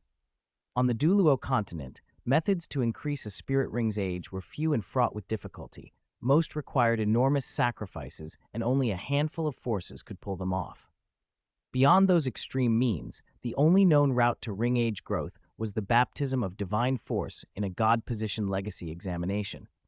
Could this be a god position examination left by some divinity? She mused. But which divinity could stage such a widespread test? Spirit Hall's intelligence suggested many of these spirit tools had already spread to various powers. To enable even a two-ring spirit grandmaster to increase a ring's age on such a scale would consume vast divine force. Compared with the stingy Rakshasa god she served, and even the angel god temple or sea god island, this unknown divinity's generosity seemed astonishing. How are the rewards determined? Bibi Dong asked, still skeptical. A god position inheritor wouldn't be chosen so casually. Even a wide net shouldn't be this haphazard. It was almost inconceivable that a spirit grandmaster with only one white and one yellow ring could receive such a rare boon. From our tests, Chrysanthemum Douluo replied, the stronger the enemy you defeat in the virtual world, the better the reward. Defeating foes at your own rank usually yields little. Beating opponents several ranks above you brings improvements to your physical body, mental force, or spirit power. And if you defeat an opponent one major rank higher, for example, a spirit grandmaster killing a spirit elder, you might receive very generous rewards, like increased spirit ring age. He recounted the lucky two-ring spirit grandmaster who, in the virtual realm, resorted to a mutual destruction technique for his second spirit ability and by fluke killed a three-ring spirit elder at the brink of death. Only then did he receive the ring age upgrade. Bibi Dong listened and nodded slowly. The selection logic made sense. Find spirit masters who could fight above their rank and reward them according to performance. The better the performance, the greater the reward. That was a reasonable way to pick a god-positioned successor. What bothered her was the sheer extravagance of this mysterious divinity. Could its divine force be limitless? Not only had it constructed an enormous virtual world, it lavished generous rewards and treated failure lightly, mental force injury only. Compared to the brutal trials she had endured in the Rakshasa god's god position examination, this almost looked like charity. Had the Rakshasa god been so munificent, she thought with a flash of irritation, she might long ago have crushed the angel god temple, exterminated the angel clan, and unified the continent under her sign. Knowing the spirit tool had been tested and was safe, and seeing the tempting benefits it offered, Bibi Dong felt herself moved. She wanted to try it with her own strength to see what rewards she might obtain. Chapter 94. Perfect Choice. Strongest Bibi Dong had never doubted for a moment that she could beat the opponents inside the virtual world. She was a top expert with twin spirits and the inheritor of the Rakshasa god position. On the whole, Douluo Continent, there were very few people who could truly make her uneasy. How could she fail? She opened her right hand. Dark purple spirit power flowed out like an invisible suction, instantly pulling the black eye mask spirit tool from Chrysanthemum Douluo's hand into her palm. Chrysanthemum Douluo did not resist. He handed it to her with the utmost respect. Bibi Dong slid the eye mask on and activated it with her mental force. A dizzying sensation washed over her as the surroundings shifted. When she cleared her head, she found herself standing on a vast, magnificent plaza, the Spirit Hall's Spirit Plaza. Every blade of grass, every tree, every brick and tile matched reality perfectly. A flicker of surprise crossed her face. Could something so tactile and real be only an illusion? She didn't have time to ponder before several glowing options appeared in front of her. Single-player mode, multiplayer mode, simulation battle, and challenge mode. Single and multiplayer were obvious. Simulation battle let two people with spirit tools duel in this virtual world, though its rewards were paltry compared to defeating opponents in the other modes. Challenge mode offered escalating difficulties and richer rewards, split into single-player and multiplayer, much like St. Freya Academy's holographic exercises. Bibi Dong tapped single-player without hesitation. She was curious about challenge mode, but for now she wanted to learn the virtual world quickly.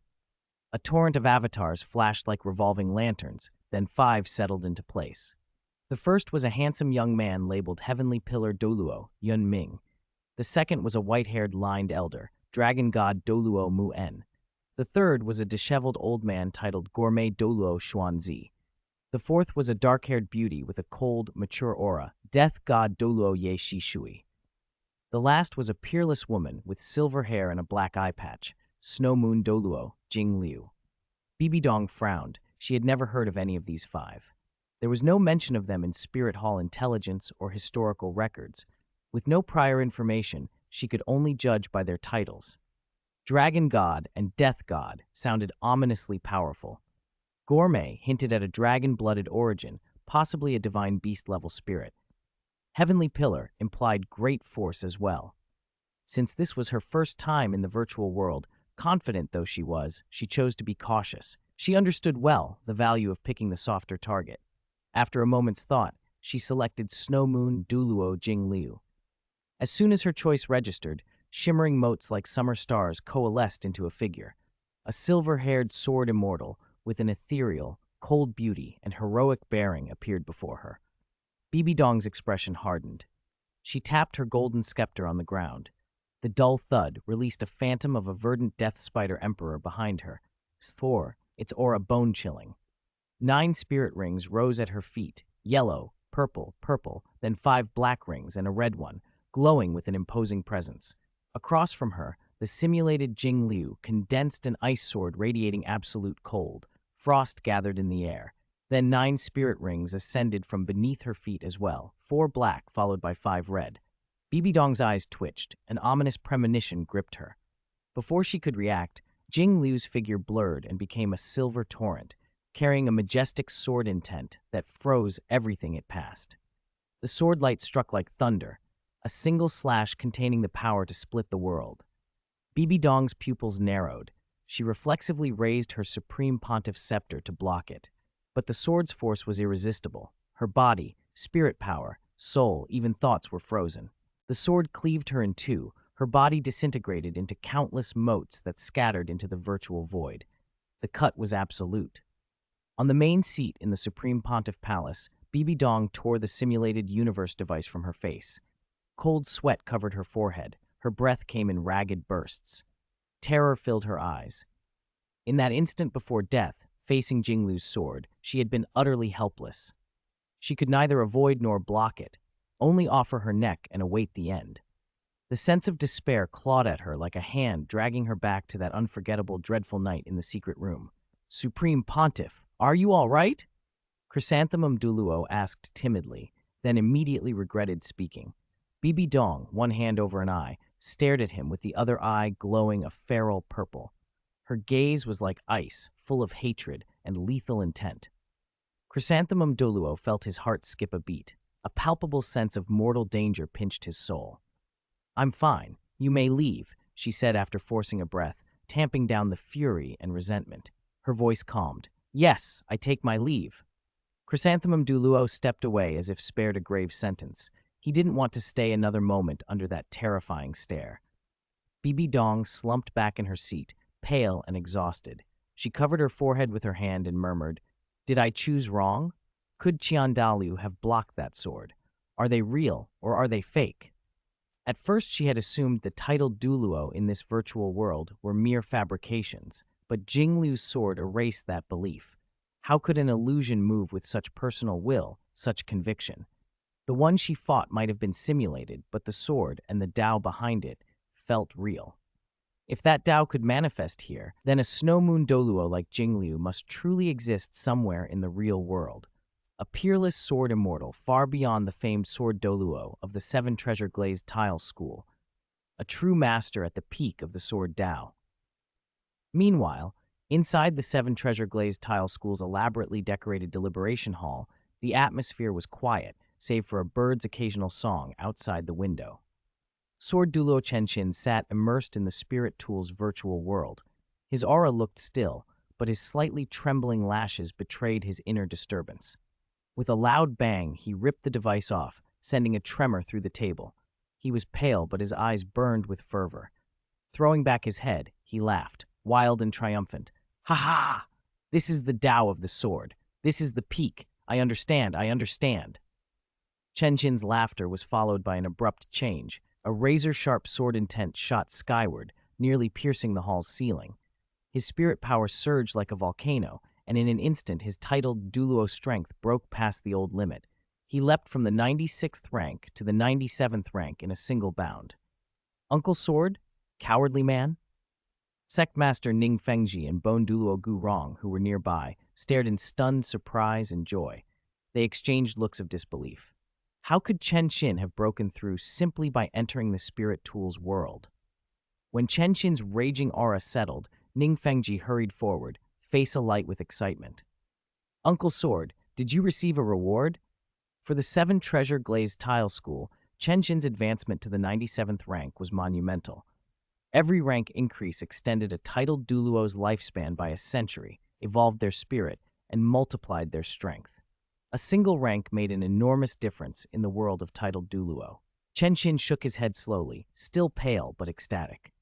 No, I lost, badly. I couldn't even block one of her swords. Then how did you break through? Did you take something? Gurong asked, half joking, half serious, jealousy and disappointment tainting his tone. He was already 1 rank below Chen Xin. With Chen Xin's new breakthrough, the gap widened further. Chen Xin's eyes gleamed with an uncommon light, gratitude to the Tao evident in his expression. My opponent showed me a higher Tao of the sword, the true Tao. In that moment between life and death, I saw through a door to a whole new world. That's how I shattered the bottleneck that had plagued me for decades. It turned out that Sword Douluo, like Bibi Dong, had been presented with 5 opponents in the simulation. Relying on his years of sword cultivation, he chose Jing Liu without hesitation. Though he could not withstand a single strike, the brief encounter granted him a vision of the true sword Tao, and that vision pushed him through his long, stagnant bottleneck. Opponent, aren't the people in that spirit tool's virtual world just fabrications? Ning Fengji asked, puzzled. He had already had many disciples test the devices, and most opponents were faces unfamiliar on the Douluo Continent. Chen Xin's answer was resolute. No, at least my opponent was real. Even if the figure I fought was an illusion, the Tao she displayed must exist somewhere in this world. Ning Fengji's expression turned solemn with new understanding. So that's it. I must send people to gather more of these spirit tools. Gurong could no longer hide his eagerness. Fengji, get one for me. I want to try it. Maybe I can break through too. Ning Fengji smiled faintly and shook his head.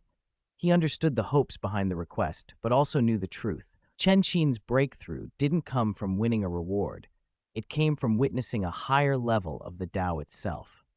Gurong's talents and path were different. He didn't pursue the Tao of the sword. Expecting a breakthrough from one battle would be like trying to leap into the heavens. If battles alone could grant breakthroughs, those Douluos stuck at bottlenecks would have been fighting non-stop already. Chapter 95, Girls' Swimsuits. On the sun-drenched beach, the fine sand glittered under the light, and waves lapped the shore in a steady, soothing rhythm. Lu Jingming sat quietly in a beach chair, gently stroking the sleeping little fox divine beast in his arms. Its pink fur was soft and silky, rising and falling with each of its little breaths. Now and then it rubbed its small head against his palm and emitted a faint purr. Across from him, a group of lively girls were having fun on the sand, clad in bright swimsuits and working up a sweat under the sun. March 7th wore a pink and white swimsuit whose cut showed off her long, fair legs. The signature leg rings she wore added a playful note to her look. She jumped and spiked the volleyball, her bell-like laughter ringing across the beach. Firefly, Robin, Papilio, and the others were there too, and even the usually aloof Gu Yu, in a swimsuit, had an unexpectedly charming air. Lu Jingming felt the power of reality slowly converging across time and space. The simulated universe login device, deployed through the imaginary number channel, had begun to take effect. He had gone to great lengths to obtain enough reality energy for this, generously feeding Honkai energy into the simulated world. On the Douluo Continent, such treatment was a luxury reserved for students of St. Freya Academy in holographic strategies. Without enticing benefits, mere simulated combat, especially in a world where simulated universes were not widespread, wouldn't have produced the influence he needed to reach his goal. Bang! A muffled thud snapped him out of his thoughts. Instinctively, he reached out and caught the volleyball hurtling toward him. It was still spinning crazily, thin wisps of white smoke curling from its surface from the friction. Lu Jingming's mouth twitched. He almost wanted to ask March 7th if that was a killer volleyball. "A Ming over here!" March 7th called, waving energetically. Her cheeks were flushed from exertion, and damp hair clung to her face, making her look even more spirited. Lu Jingming applied a little force. The specially made beach volleyball shot from his hand like a cannonball, wind whistling as it tore across the air straight toward March 7th. "Wow, you're trying to murder me!" She shrieked and hid behind Jingxi. Jingxi's silver hair was tied into immaculate twin ponytails. She wore a swimsuit with a gauze skirt and maintained an elegant, composed air. She lifted a finger, a golden stream of light flicked past, and the volleyball, having lost almost all of its kinetic force, drifted gently into her waiting hand. "A Ming, don't scare little March," Jingxi said softly, like a spring breeze with a hint of warmth. "Aw, Shishi, you wrong her. Little March is just timid. It's not that she can't catch it." Lu Jingming spread his hands with a sheepish smile and a mischievous glint in his eyes. "Hey, A Ming, who are you calling timid? Watch out, this girl will give you 2 punches." March 7th pouted, clenching her small fists and pretending to be fierce. She looked like a ruffled kitten, utterly adorable and completely non-threatening. "Oh, you gonna hit me?" Lu Jingming teased. March 7th went silent. Lu Jingming had no gentlemanly restraint. She'd learned that the hard way. The memory of being disciplined by him the last time still stung, and she reflexively covered her bottom. All right. A Ming, you've still got things to do, right? I'll take care of the divine beast."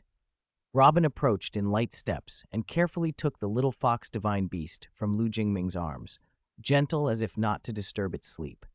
She gave him a small, polite smile as if to excuse his presence. Everyone didn't mind him staying, but they did feel a touch constrained with him watching. "I'm actually leaving Sea Abyss City for a while," Lu Jingming said. "I'll leave it to you, little bird." "You should call me Robin, sister," she protested, frowning in mock outrage at his casualness. "Okay, little bird," he replied with a grin that said, "I know, but I won't change it," making Robin roll her eyes prettily. He waved to the girls, turned, and walked away. The sun lengthened his shadow as he disappeared down the beach. Behind him, the girls' laughter rode the sea breeze. Star Luo City, majestic and ancient, carrying 10,000 years of history, loomed ahead.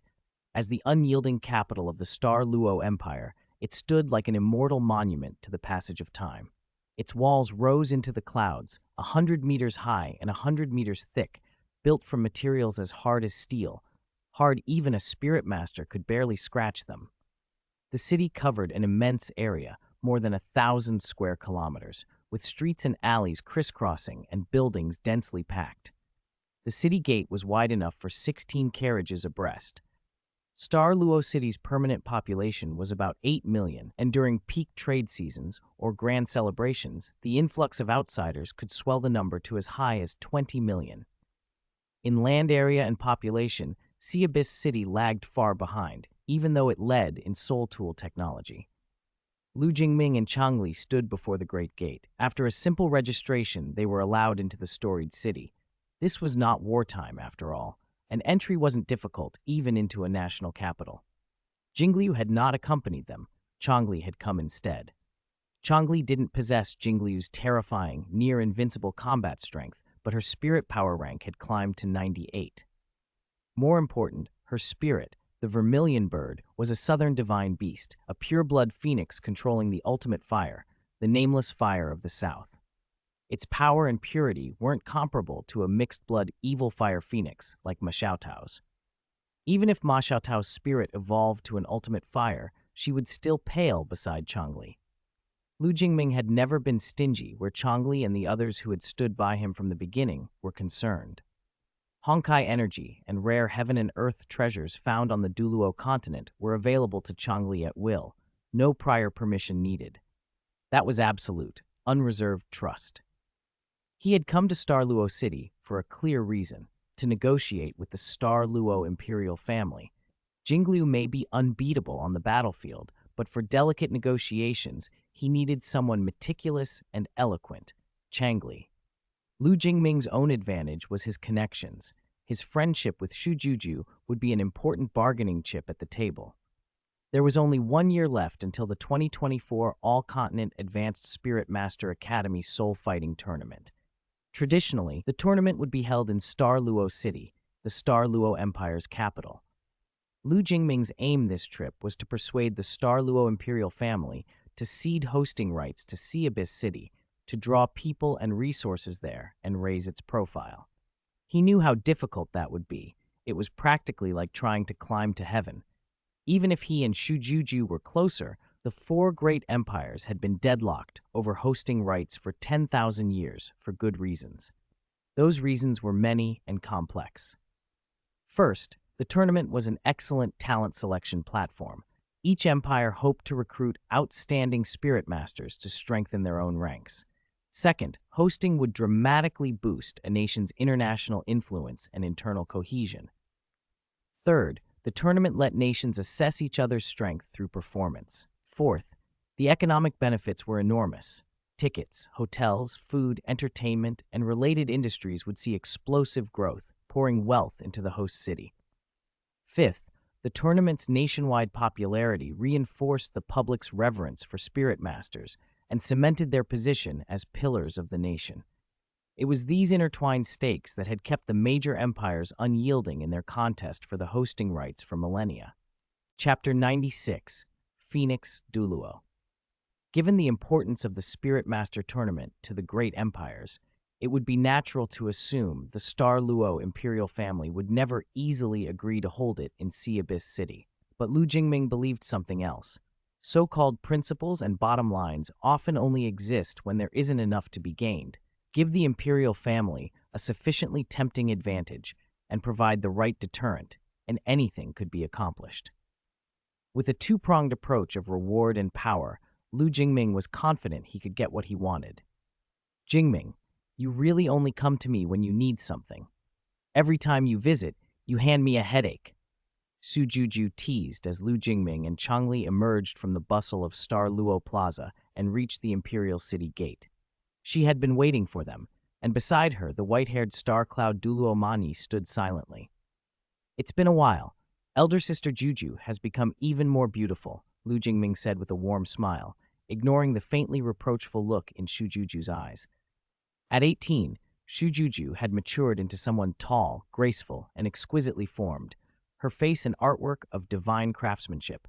Every gesture, every smile carried a beauty that could topple dynasties. She was, in every way, the Star Luo Empire's destined princess. You're the same, maybe even taller than me now, Shu Juju replied. Praise like this was nothing new to her, but when it came from Lu Jingming, someone special in her heart, it still stirred her. Time had changed them both. She had grown into regal maturity, and Lu Jingming had undergone transformations that made him almost unrecognizable. He was taller than she was now, his bearing upright and handsome, every movement radiating nobility. Among the young geniuses she had met, Lu Jingming stood out for both presence and power. That combination made him far more impressive to her than any aristocratic scion. You're really putting me in a tough spot this time, Shuju said with a faint frown, thinking of Lu Jingming's message. As a princess, she knew the Empire's inner workings. The All-Continent Advanced Spirit Master Academy Spirit Tournament was a major affair, held every 5 years and rotated among the 4 great empires, meaning each empire only hosted once every 20 years. The stakes, interests, and tangled politics were enormous. The Star Luo Empire was not the private domain of the Star Crown lineage. Even Shujuju's influence had limits. She could not decide such a thing alone. Don't worry, I won't make things difficult for you, Lu Jingming replied quickly. All I ask is for you to help me get an audience with His Majesty. I'll take care of persuading him myself. You've underestimated me before. You keep surprising me, Shujuju smiled. Lu Jingming's achievements over the years and Sea Abyss City's rapid rise under his influence had impressed her deeply. Oh, this must be His Excellency Phoenix Douluo. Juju was rude. Suddenly, she remembered Changli and bowed apologetically. She had been so wrapped up in greeting Lu Jingming that she'd neglected to properly acknowledge him. Changli's name and reputation were well known. He was the Phoenix Douluo, a powerful titled Douluo who governed Sea Abyss City. Shujuju admired the man responsible for turning a little coastal town into the Empire's second-largest city. Much of the city's progress owed to him. It's nothing. Princess, Ming's elder sister, you can call me Elder Sister Changli. Changli said softly, smiling. Sujuju's endorsement had smoothed many things for Sea Abyss City in the capital. With a princess backing the city, difficult matters became manageable. Changli appreciated the favor and liked the princess at once. All right, elder sister Changli, Imperial brother already knows you're coming and has prepared a banquet, Su Juju said adroitly, switching to the more deferential tone expected in court. She linked arms with Changli and led the way toward the palace. Lu Jingming watched the two walk ahead and turned to the white-haired Mani. Grandma Mani, long time no see. Mani's face was gentle as she looked at Lu Jingming. Little Lu has improved a great deal. I've heard Abyss City is doing well. Princess Juju talks about you often. If you have time, visit her more. Mani was pleased. Lu Jingming's disposition and accomplishments made him a good match for Shu Juju. The only drawback was distance. Lu Jingming rarely came to Luo City. Although Shu Juju occasionally met him in the simulated universe, Mani believed nothing replaced an actual meeting. The simulated universe, maintained by Black Tower, was astonishingly realistic. Tactile sensations there were nearly indistinguishable from life. Still, even the most realistic simulation left a faint barrier, a sense of removedness that kept true intimacy from developing. Lu Jingming smiled and agreed readily to visit, though whether he would do so often was uncertain. He personally felt the simulated meetings were nearly as good and infinitely more convenient. Under Shu Juju's guidance, they soon arrived at a secluded hall within the Imperial Palace. The palace was magnificent, each ornate carving and decoration screaming wealth and majesty. Lu Jingming noticed spirit tool work subtly integrated into the architecture, evidence the Luo court had begun investing in the technology. They had understood spirit tools' potential earlier than some neighboring states, but Lu Jingming knew the empire still lagged far behind the Sun Moon Empire. Without a genius rivaling Black Tower, bridging that gap would be nearly impossible. Still, the Luo Empire's emphasis on spirit tools was an opening Lu Jingming intended to exploit. A need for technology was something he could leverage for cooperation and mutual benefit. Changli, who watched him closely, smiled even more brightly at the thought. Inside the side hall, by a tall window, sat a dignified middle-aged man and an old, thin man with eagle-like eyes. As Lu Jingming and the others entered, both men turned to look. Imperial brother, Elder Eagle, I've brought little brother Jingming and elder sister Changli, Shu Juju announced, her clear voice filling the hall. From that, Lu Jingming immediately recognized them. The middle-aged man in the golden robe was Shu Jiawei, the emperor and star-crowned Douluo.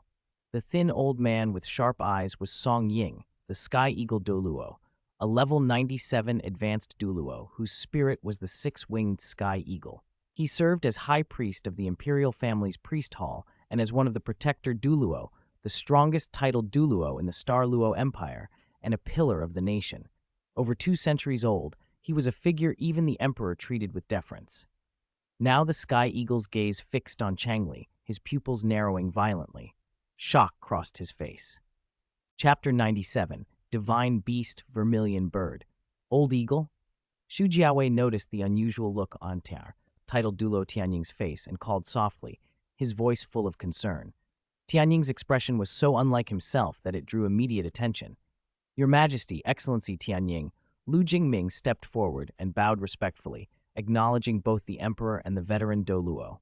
As Earl of Abyss, he was naturally a subject of Luo Empire. You are the Earl of Abyss, truly a young hero. No wonder my imperial sister speaks of you so often. Su Jiawei had already reviewed Lu Jingming's dossier, but seeing him in person brought a fresh admiration. The young man was full of vigor, exactly as he had expected. Your Majesty flatters me, Lu Jingming replied modestly, though inwardly he was curious at the way Shu Jiawei's gaze lingered. There was a familiarity to it that reminded him of titled Douluo Xingyun's casual appraisal. Juju has already told me of your intentions. Come, sit. Excellency Changli, please too. Shu Jiawei clapped Lu Jingming's shoulder and personally drew him to a seat. He gestured to Changli as well. Shu Juju naturally took the seat beside Lu Jingming, showing no sign of concealment. Lu Jingming caught the soft fragrance from Shu Juju and glanced at the emperor's hand on his shoulder, thinking that this brother and sister were unusually unabashed in their warmth. Shu Jiawei showed no stiff imperial airs. He even had tea brewed for everyone himself. a small but telling difference between the extraordinary and ordinary worlds. Power required respect, but those who held power could also be informal. Excellency Chongli, is your spirit a true phoenix spirit? At last titled Duuluo Tianying, Song Ying could not contain his curiosity and asked directly. The question surprised Shu Jiawei and Shu Juju. A spirit was not a secret, but asking about it so bluntly was still somewhat forward. Yet suddenly, something clicked in Shu Jiawei's mind. He brightened and focused on Chongli with evident interest. Chongli lifted her teacup, sipped slowly, and met Tianying's expectant gaze. There is nothing to hide. My spirit is the vermilion bird. Divine beast vermilion bird. At that declaration, every face in the room, except Lu Jingming's, changed dramatically. The vermilion bird was not merely a phoenix-like spirit. As a divine beast spirit of pure blood, it was far rarer and more precious than a true phoenix spirit. Titled Douluo Tianying muttered to himself, a mixture of surprise and relief on his face. Since Changli had appeared, he had sensed his own spirit, affected in ways he could not explain, an instinctive urge to submit, down to his very being. He had assumed she had a true phoenix spirit with a strong bloodline, but he had never imagined it would be an actual vermilion bird. The phoenix was the king of birds. The vermilion bird was a pure-blooded phoenix, a southern divine beast whose presence could overwhelm many rivals. Tianying's own spirit was a six-winged sky eagle, a powerful avian spirit as well, so it was natural that it would be suppressed by Changli's. Worse still, her spirit power rank exceeded his. For Chongli, confronting Tianying would likely be easier than dealing with many ordinary titled Douluo. Even so, Tianying showed no fear, only joy. He had been stuck at rank 97 for over 50 years, while peers like Xuanzi of Shrek Academy and Poison Undead of the Body Sect had long since broken through. He had used every resource, every heaven and earth treasure he could get his hands on, and yet a new breakthrough seemed as difficult as ascending to the heavens. Still, he refused to give up. Decades of research finally led him to one possible path: evolving his spirit by obtaining the essence blood of a pure-blooded phoenix. But traces of phoenixes had long vanished from the Douluo Continent. Pure-blooded specimens were essentially extinct. Desperate, he settled for the next best thing, finding spirit masters with strong phoenix bloodlines. His investigation had pointed to the descendants of phoenix god Ma Hongjun as the most likely candidates. Over the years, he had sought them out, but many, like Ma Xiaotao, were impure, and even Ming Phoenix Douluo Yan Xiaojie's bright phoenix did not meet his standards. He had nearly given up when Chongli appeared, rekindling his hope. Shu Jiawei already knew much of Tianying's situation. Tianying had used many of the Empire's resources in his search. The Emperor wanted to help him break through. On the current Douluo Continent, the mightiest surface powerhouses were Gore. Titled Douluo Tao Ti of Shrek Academy and Poison Undead, both rank 98 Super Douluo. If Tianying could ascend, even slightly below them, he would still be a formidable deterrent. That kind of strength would give Star Luo Empire more clout. Shu Jiawei had come prepared to speak with Lu Jingming about the Spirit Master tournament in Sea Abyss City. He hoped to learn what bargaining chips Lu could offer to secure the opportunity for Sea Abyss to host it. He was optimistic about Lu Jingming and Sea Abyss City's prospects. Behind Lu stood powerhouses like Madame Herda, who had created the simulated universe, and the inscrutable titled Douluo Jingliu. Those connections were worth courting at any cost. The already close relationship between Shu Juju and Lu Jingming made the matter all the more appealing. Shu Jiawei had long planned to help them, both for the Empire's benefit and the Star-Crowned sects. The All-Continent Advanced Spirit Master Academy Soul Fighting Tournament was important, but Star Luo Empire had hosted it many times before. The easy gains had long been taken. The real prize for Shu Jiawei was strategic. If Sea Abyss City could be persuaded to give lavish benefits to the right noble houses and forces, it would be possible to sway them. With Sea Abyss City's inherent value and the ties between Lu and Shu Juju, winning over Shu Jiawei would be the simplest part. The Star-Crowned clan, Star Luo's imperial family, was not what it once had been. Its hidden weaknesses were many. The Star-Crowned spirit, for instance, existed only in this generation among Shu Jiawei, Shu Juju, and Shu Yun. That scarcity of legacy had weakened the clan's influence. By contrast, the White Tiger lineage had grown strong. White Tiger Duke Daihao controlled most of the empire's military and held enormous sway. With Dai Yueheng and Dai Huabin joining Shrek Academy and a host of titled Douluo and military supporters backing the White Tiger line, the Star-Crowned sect's throne could be in danger if the right opportunity arose. Xu Jiawei had a cordial relationship with Dai Hao, but handing over the empire was unthinkable. Even if he might retain the title of Duke, who would give up an imperial throne for a ducal title? Recent years had also seen the Sun Moon Empire's ambitions become clearer. Its military had expanded and border clashes occurred more often.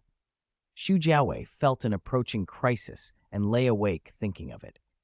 In such turbulent times, powerful allies were everything. Originally, he had favored an alliance with Shrek Academy. If he could align with their strength, it would be a potent answer to Sun Moon's threat. But Sea Abyss City's sudden rise under Lu Jingming, backed by figures like Herda and Jingliu, changed his calculus. There was no need to reach across the continent. Sea Abyss was the perfect partner. Xu Jiawei's plan was straightforward. Since Xu Juju and Lu Jingming were already close, arranging their union would bind Sea Abyss City to the Star-Crowned sect. Through marriage, the two powers would become interdependent, lip to tooth. That alliance would strengthen Star Luo Empire against Sun Moon and shore up the Star-Crowned sect's standing against the White Tiger faction. If played well, it would secure a decisive advantage. That was why Xu Jiawei had been so warm and attentive to Lu Jingming today. He did not merely seek Sea Abyss City's resources, he wanted Lu Jingming himself as someone tied to the Star-Crowned sect. Chapter 98, Xu Juju's Fall. You're Juju's younger brother, so I'll call you Xiao Ming. You want the All-Continent Advanced Spirit Master Academy Spirit Fighting Tournament in Sea Abyss City? I can help, but be aware, there are a lot of strings attached. Xu Jiawei glanced at the titled Douluo, whose anxious expression urged him to calm down and let Xu handle the matter. Then he turned his attention to Lu Jingming and spoke plainly. He had planned to wait for Lu Jingming to be persuaded, but since he and the titled Douluo both needed something, it was more efficient to offer help directly. From the titled Douluo's earlier reactions, his undisguised interest when he learned about the Changli spirit, Xu quickly worked out the situation. He didn't answer immediately. Instead, he looked to Changli, since decisions about exchanging benefits required her approval. Sea Abyss City can give all the monetary profits from hosting the tournament, Changli said in a calm tone. We can also build 10 Sky-Air Spirit Tool battleships for the Empire and share part of our Spirit Tool technology. What say you, Your Excellency? Xu Jiawei's face changed at once. The hosting profits were one thing, but the 10 Sky-Air battleships and the Spirit Tool technology were the true incentives. He had long known Sea Abyss City could build such Sky-Air vessels. The Sun Moon Empire possessed similar technology, but had concentrated more on flying Spirit Tools. The original 3 Douluo empires had no such capability, and Xu needed Spirit Tool tech desperately. Star Luo Empire had been collecting Spirit Tools, especially those from Mingde Hall and the Black Tower, at high prices, trying to reverse engineer their designs. Changli offering a share of that technology was a major concession. Lu Jingming, however, paid little heed to those specific terms. Hosting profits were just money, and Sea Abyss City didn't lack that. Sky-Air battleships were impressive, but on the Douluo Continent, most Spirit Masters could equip flying Spirit Tools, so battleships didn't guarantee absolute aerial dominance. The Spirit Tool tech was something Black Tower had discarded. It might matter to others, but not to Sea Abyss City. What Lu Jingming prized was the influx of people the tournament would bring, and the chance to put Sea Abyss City on the map. For nearly 10,000 years, only national capitals had hosted the Spirit Master tournament. Shrek City had never even been granted the qualification. If Sea Abyss City could host it now, the curiosity and attention from across the world would be enormous. He needed more than wealth. He needed population and renown to make the city thrive. That was the real reason he insisted on hosting the tournament. Making money from it was secondary. After all, profits from the simulated universe login device already funded the city's development. He also planned a VIP system in the simulated universe to increase revenue through recharge-based features, skins, and effects. Since Shujiawei was willing to help and Sea Abyss City was ready to cede some benefits, negotiations smoothed out quickly. The Empire will take half the profits from the tournament, Shu summarized after detailed discussions. I will also allocate thousands of square kilometers of land around Sea Abyss City to you as new territory. But I have one request. Oh, I'd like to hear it, Changli said, a faint smile playing on her lips. She had guessed what he would ask. I would like to ask Your Excellency Li Huang to condense a drop of Phoenix Essence blood and give it to Elder Ying to aid his breakthrough, Shu Jiawei said plainly. He knew his and Elder Ying's needs were already exposed. Secrecy was pointless. No matter the result, this old man will owe Your Excellency a favor, the titled Douluo added. He felt he had nothing else to offer but his strength, and now he put it forward as sincerity. Fine, Changli answered directly. A single drop of essence blood would consume some cultivation, but it could be recovered with rest and posed no lasting harm. In exchange for a vast territory and the favor of a titled Douluo likely to reach level 98, it was a bargain easily worth making. She could restore any lost origin chi with Lu Jingming's Black Abyss White Flower or Honkai energy if needed. The two sides reached an agreement. Lu Jingming was pleased. Sea Abyss City had secured the opportunity it wanted to host the Spirit Master tournament. Shu Jiawei was also satisfied. The cooperation drew Star Luo Empire and Sea Abyss City closer and offered a potential advancement for the titled Douluo. If Shu Juju deepened her bond with Lu Jingming, that would be ideal, though Shu knew matters of the heart couldn't be rushed. He made arrangements accordingly. Changli entered seclusion in the Imperial Palace to condense the Phoenix Essence blood and aid Elder Ying's breakthrough.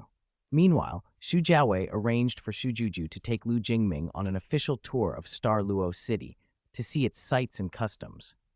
Changli's helping the titled Douluo was not instantaneous. After condensing the essence blood, she needed time to recuperate, so Lu Jingming stayed in Star Luo City for a month. With Changli's drop of Phoenix Essence blood and the assistance of Nanming Lihuo, the titled Douluo eventually broke through to level 98, taking his place among the powerful few who stood near the very peak of the Douluo Continent. During that month, Lu Jingming and Shujuju's relationship advanced rapidly. A princess of stunning beauty and noble rank pursued him openly, and Lu Jingming was no stoic. He returned her advances with vigor. The distant, formal brother-sister relationship they had once maintained gradually dissolved. Shujuju gave a soft, breathy sound. She wrapped her hands around Lu Jingming's neck and tucked her slender body against his broad, warm chest. Their kisses grew insistent and deep, her breathing quickened. It wasn't until she felt a momentary panic at being smothered and instinctively pushed him away that Lu Jingming reluctantly let go. Their lips parted and a silver filament of saliva broke between them. Gasping for air, Shujuju's face flushed. She lightly pounded his chest with her tiny fists. You nearly suffocated me, big brother. Sorry, I got carried away, he murmured, smiling. But that just proves how irresistible you are, Sister Juju. You're such a smooth talker. How many girls will you charm in the future? She teased, remembering the month they'd shared. Though she had made the first move, she hadn't expected Lu Jingming to be so skilled. In less than a month, he had almost completely won her over. If she hadn't clung to the last sliver of propriety, she might have surrendered entirely. He had everything she'd imagined in a partner: handsome looks, a unique temperament, formidable strength, astonishing talent, and a powerful background. Yet his personality was not off-putting. That combination gave her the courage to risk approaching him. As a princess, she would one day be married. Better to choose someone she admired than to be forced into an unwanted match. Lu Jingming fit her expectations perfectly, so she pursued him, and he answered. Boundaries eroded without anyone consciously deciding it. In the end, Shujuju clung to one last boundary of modesty. If Lu Jingming had been older or less restrained, she suspected it wouldn't have held. Chapter 99. Ambush. Changli Suju buried her face against Lu Jingming's chest, her hands clasped around his waist. Her voice trembled with attachment and reluctance as she murmured, Ah, Ming, you're really leaving tomorrow? Since their relationship had changed, she addressed him more intimately than before. Lu Jingming gave a resigned smile. I have to. The Spirit Master Tournament is going to be held in Sea Abyss City. There's a lot to prepare, and I can't afford to mess it up, otherwise I'd disappoint you. He gently stroked her golden hair. With such a beauty in his arms, Lu Jingming didn't keep still. His hands never stopped. Shujuju looked up, eyes bright. She had never been a clingy type, and she wasn't going to try to trap him. After a brief hesitation, she bit her lower lip, a blush warming her cheeks, and said softly, Since that's the case, I won't keep you. It's just about what you said before tonight. I agree. Really, Sister Juju, you're so kind. Lu Jingming's face lit up. He scooped her into his arms and spun her playfully. She scolded him with a laugh. Then he bent and kissed those tempting red lips again. Their breaths mingled in warm intimacy. Unseen nearby, Nebula Douluo Continent appeared quietly. Seeing the couple's tenderness, a relieved smile crossed her face. She spread her mental force softly and watched over them, ensuring no one tactless would intrude. That night, Lu Jingming experienced a different kind of charm than he had with Zhang Lexuan. Princess Shu Juju's noble bearing and innate elegance stirred different feelings. Like Zhang Lexuan, Shu Juju was inexperienced. Her first time was bittersweet for young Lu. Morning sunlight poured through the curtains, scattering across the two still wrapped in each other's arms. Waking from their warm embrace, after an inevitable round of intimacy, made for a late start to the day. Even so, Shu Jiawei showed no displeasure that Lu Jingming had spent the night in the princess's boudoir.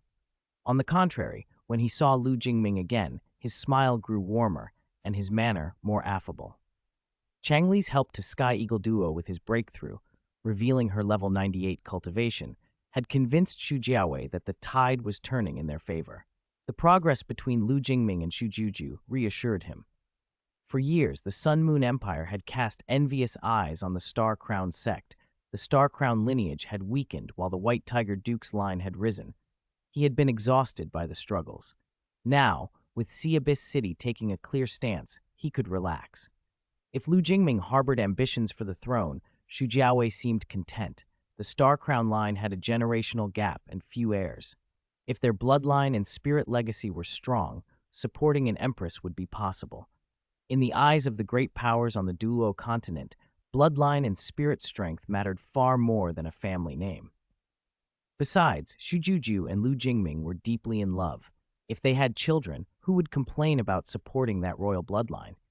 Lu Jingming said goodbye to the reluctant princess and, together with Changli, set off for Sea Abyss City. Although Changli had been secluding herself while aiding Sky Eagle Duoluo's breakthrough, she had noticed the change in Lu Jingming and Shu Juju. The old ambiguity had vanished and been replaced by lover's openness. She teased him with a smile. What? Reluctant to leave? Lu Jingming admitted it without pretense. Not at all, Sister Changli. Have you forgotten? We can meet anytime in the simulated universe. Changli propped her cheek on her hand and eyed him with interest. You conquered that princess so fast. When will you take my Jinxia next? He wore a helpless wry smile. Sister Changli, how can you encourage someone to pursue your own disciple like that? Her eyes danced. I'm only curious. Who will be next? Lu Jingming grinned. Who knows? Maybe you, Sister Changli. Changli's eyes flickered. She traced a fingertip through the air and sparks danced. The temperature around them rose. Oh? You sure you can suppress me? He didn't back down. It's only a matter of time. Changli lifted his chin with a finger, leaned close, and whispered in his ear. Then I'll be waiting, little fellow. Instinct fluttered through him. Seizing the moment, Lu Jingming turned and kissed her boldly. Surprise flashed across Changli's face. She hadn't expected such audacity, and for a heartbeat she froze, letting him.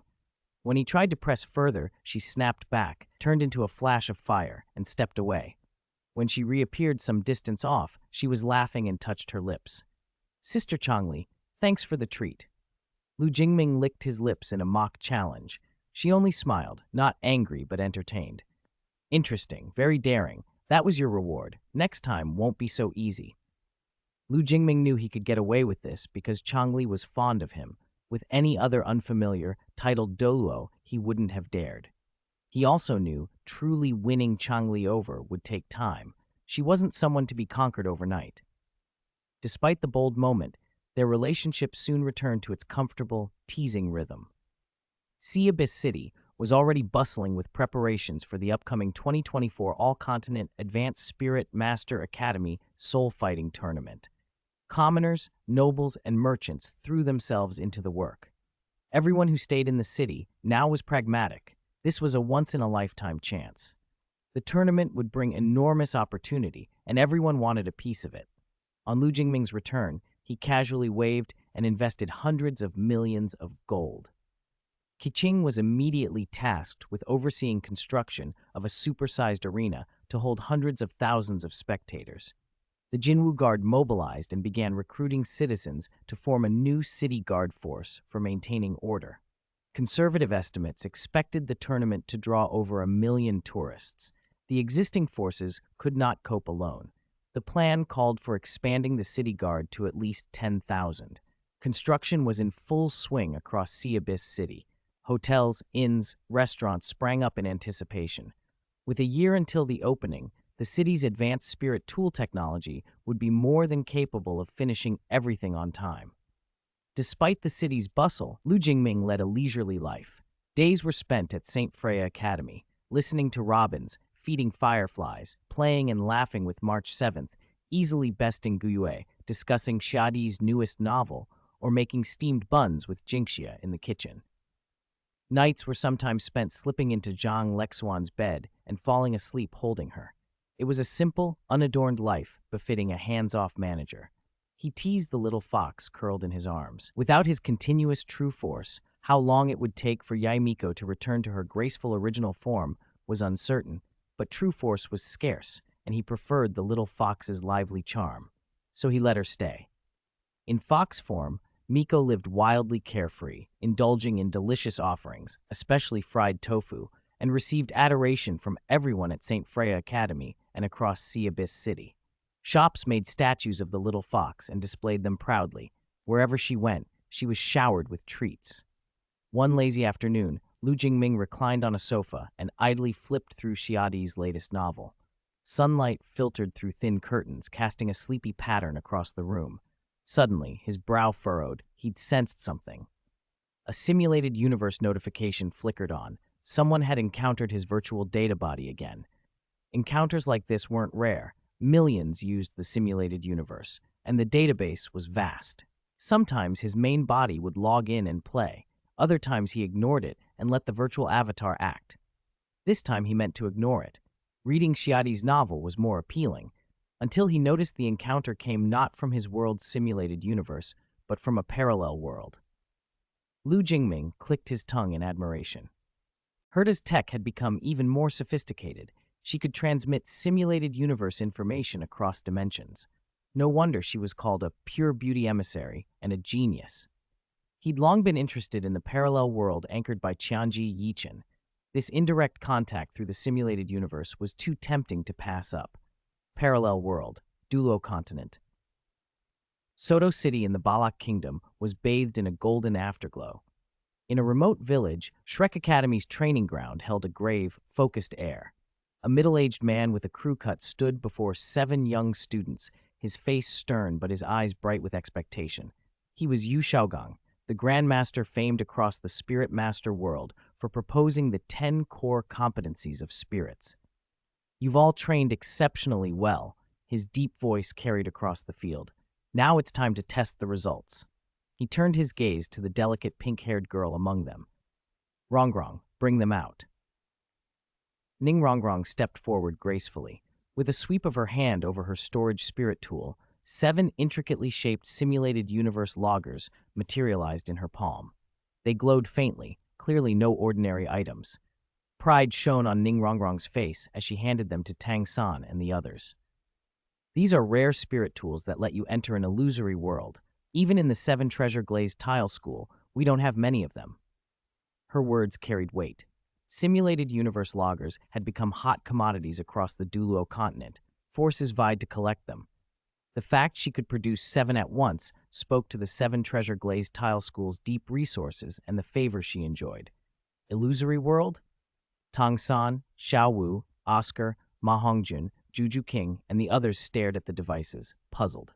They'd been absorbed in the grueling training Yu Xiaogang had set and knew little of the outside world. Dai Mubai, a few years older and better informed, stepped forward and began to explain what he knew. As Dai Mubai described it simply, Tang San and the rest gradually got a preliminary grasp of the simulated universe. When they heard that defeating opponents in it could earn generous rewards, their eyes lit up. Since coming to Shrek Academy and under Yu Xiaogang's guidance, they'd all been taught to believe they were the best, true geniuses. To them, this illusory world sounded like a treasure trove laid out as a reward just for them. Then what are we waiting for? Teach us how to use them. Ma Hongjun cried impatiently, rubbing his hands together with excitement. Xiao Wu's eyes sparkled too, eager to jump in. Chapter 100, 1 against 7, The Advantage is Mine. Don't rush, Yu Xiaogang said calmly, his face stern. This time, enter the simulated world in team challenge mode. Flender and I will observe. If your performance is poor, your training will be doubled afterward. Everyone went pale at once. Their daily regimen was already brutal. Doubling it was unthinkable. The thought of even harsher training lit a burning fighting spirit in Tang San and the others. No matter how cruel the simulated world challenge became, they could not afford to fail. Under Ning Rongrong's direction, they put on their spirit eye masks. The devices fit snugly, sending a cool sensation across their faces. As a light dizziness washed over them, their consciousness blurred, and they slipped into the simulated world. Yu Xiaogang and Flender also fitted their login devices, generously provided by the Seven Treasure Glazed Tile School, showing how much effort Ning Fengji had invested for Ning Rongrong's sake. Login devices were scarce. Spirit Hall had been collecting them, so the school could only secure a few. The team challenge mode started at the lowest difficulty and ramped up stage by stage. Passing a stage earned rewards. The further you progressed, the better the prizes. As prodigious young talents, the Shrek Seven Devils had tricks to match their reputation. The opening stages were not troublesome. From simulated thousand-year spirit beasts to enemy spirit master squads of similar rank, their teamwork and strength saw them through. They defeated their opponents smoothly and collected stage rewards. Though the early rewards were modest, Tang San noticed changes within himself. His mental force, physical quality, and spirit power were all improving quietly, like parched earth finally getting rain. Each bit of training absorbed eagerly. Stages could be replayed, but only yielded one reward, which shut down any thought of farming prizes. They pushed on, eager for tougher challenges. Tang San felt his purple demon eye and mysterious heaven skill making progress and looked forward to the coming stages. Soon, blue motes of light gathered again like fireflies. Tang San and the others recognized the cue, the signal of new opponents appearing. Huh? Why is there only one? Xiao Wu blinked in confusion, tilting her head as a single figure materialized. Everyone, stay alert. Anything abnormal is suspicious, Tang San warned, frowning. As someone from an assassin sect, he knew odd things often concealed deadly danger. Little San's right. Stay sharp. Little Ow, wrong, Dai Mubai said gravely, stepping forward. The tall, muscular fighter took the front naturally, the team's primary attacker. I have a big sausage, a small detoxifying sausage, and a flying mushroom sausage. Oscar reacted quickly, calling out his spirit incantation and producing several comical spirit sausages to hand out to teammates. 7 treasures, glazed tile comes forth. First, strength, second, speed. Ning Rongrong lifted her hand, summoning a brilliant glazed tile pagoda. 2 yellow spirit rings glowed as she released amplification abilities over Dai Mubai, Tang San, and the main combatants, boosting their strength and speed. They hadn't become lax after the previous stage. In fact, they tightened their guard. As Tang San accessed the opponent's information, a courtesy in challenge mode, the entry displayed only the basics. Name, Lu Jingming. Spirit, Black Abyss, White Flower. Spirit rank, 37 Spirit Elder. The rank 37 notice eased Tang San. Though above most of them, it was still within Spirit Elder territory, the same level as Dai Mubai. That alone shouldn't be terrifying. The spirit description intrigued him, however, 2 seemingly different spirits. He shook off the thought. His teacher had told him he and the Supreme Pontiff were the only twin spirit users of this era. How could anyone else match that rarity? Tong San's consciousness flowed into the simulated world and supplanted his virtual body. Lu Jingming felt a limit on his power. An invisible shackle capped his rank at 37. He looked up and registered Tang San and his team arrayed before him. Surprise flashed across his face. Then data from the simulation informed him that the Shrek 7 Devils were attempting Team Challenge mode, and he had been randomly selected as the stage's single opponent. The AI had calculated that a spirit elder-level data body like his matched the stage difficulty. Lu Jingming grew interested. In his time, the original Shrek 7 Devils had ascended and become deities. Statues of them still stood at Shrek Academy. Now these were counterparts from a parallel world. He wanted to see how capable they were. 1 against 7, the advantage is mine, Lu Jingming said, lips curving into a confident, provocative smile. Black mist coalesced around him, and a black spear formed in his hand. He raised it slowly. The spear tip aimed squarely at the Shrek 7 Devils, his bearing that of an imperious king looking down on subjects. What an arrogant guy. Sister Xiao Wu will teach you a lesson. Xiao Wu bristled. She did not tolerate being looked down upon. Xiao Wu, don't be reckless, Tang San warned, but she was already moving. Like an arrow fleeing a bow, she shot forward, pink lightning, leaping with the soft-bones demon rabbit's astonishing power.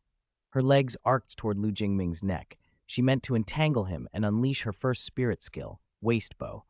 Lu Jingming barely shifted. His movement was casual, almost a ghostly glide, and the black spear blurred into an afterimage. With a whoosh, the spear struck, and a heavy thud echoed. Xiao Wu couldn't dodge in time. The blow landed on her abdomen and sent her flying like a kite with a broken string. She groaned, spilling a trace of blood. Xiao Wu! Tang San's face tightened. He hurriedly used binding. Blue silver grass vines shot up and snagged Xiao Wu midair, catching her before she crashed. Third brother, be careful. His power, it's even stronger than Boss Dai. Xiao Wu clutched her stomach and gasped through the pain. Tang San's pupils constricted in alarm. Stronger than Dai Mubai? Dai Mubai's white tiger spirit was a top-tier offensive beast spirit. Few at that rank matched its raw power. Lu Jingming wielded a spear, a tool spirit. It made no sense for it to outmatch a white tiger at the same rank. I'll go, Juju King said, cold, clear as steel. She launched like black lightning, leaving afterimages in her wake. Hell Rush Stab, Hell 100 Claws. 2 yellow rings flashed as she combined 2 spirit techniques. Her charge doubled, and she closed the distance like a wraith. Spinning, her claws slashed through the air, producing a rain of claw shadows that assaulted Lu Jingming. Powerless, wetless, without strategy, Lu Jingming observed coolly. His body darted like a drifting feather, avoiding every strike so nimbly that not a hem of his clothing was touched. Tang San's expression went grave. That evasive movement, more refined than his ghost shadow perplexing track, was astonishing. Juju King was only a 2-ring spirit grandmaster. Her spirit rank and endurance would eventually wear thin. As her abilities weakened, so did her attack tempo. Lu Jingming took the moment to counter. His left fist shot toward Juju King's lower abdomen, but blue silver grass erupted beneath him, wrapping his legs and stopping him. At the same moment, Dai Mubai towered up in front of him, his second ring blazing, unleashing a white beam from his mouth. White Tiger Lightwave. From Lu Jingming's side, a red-haired fatty, Oscar, appeared, spewing a scorching line of fire. Phoenix Firewire. Caught between a pincer attack and bound by blue-silver grass, Lu Jingming found himself trapped in an invisible net, barely able to move. Well done. Ning Rongrong's face flushed with excitement. She clenched her small fists, delighted. Not bad, Yu Xiaogong nodded from his seat of observation, satisfied. This was teamwork. No matter the number of opponents, coordination won the day. Lu Jingming smiled at the sight. This is more like it, otherwise it would be too boring.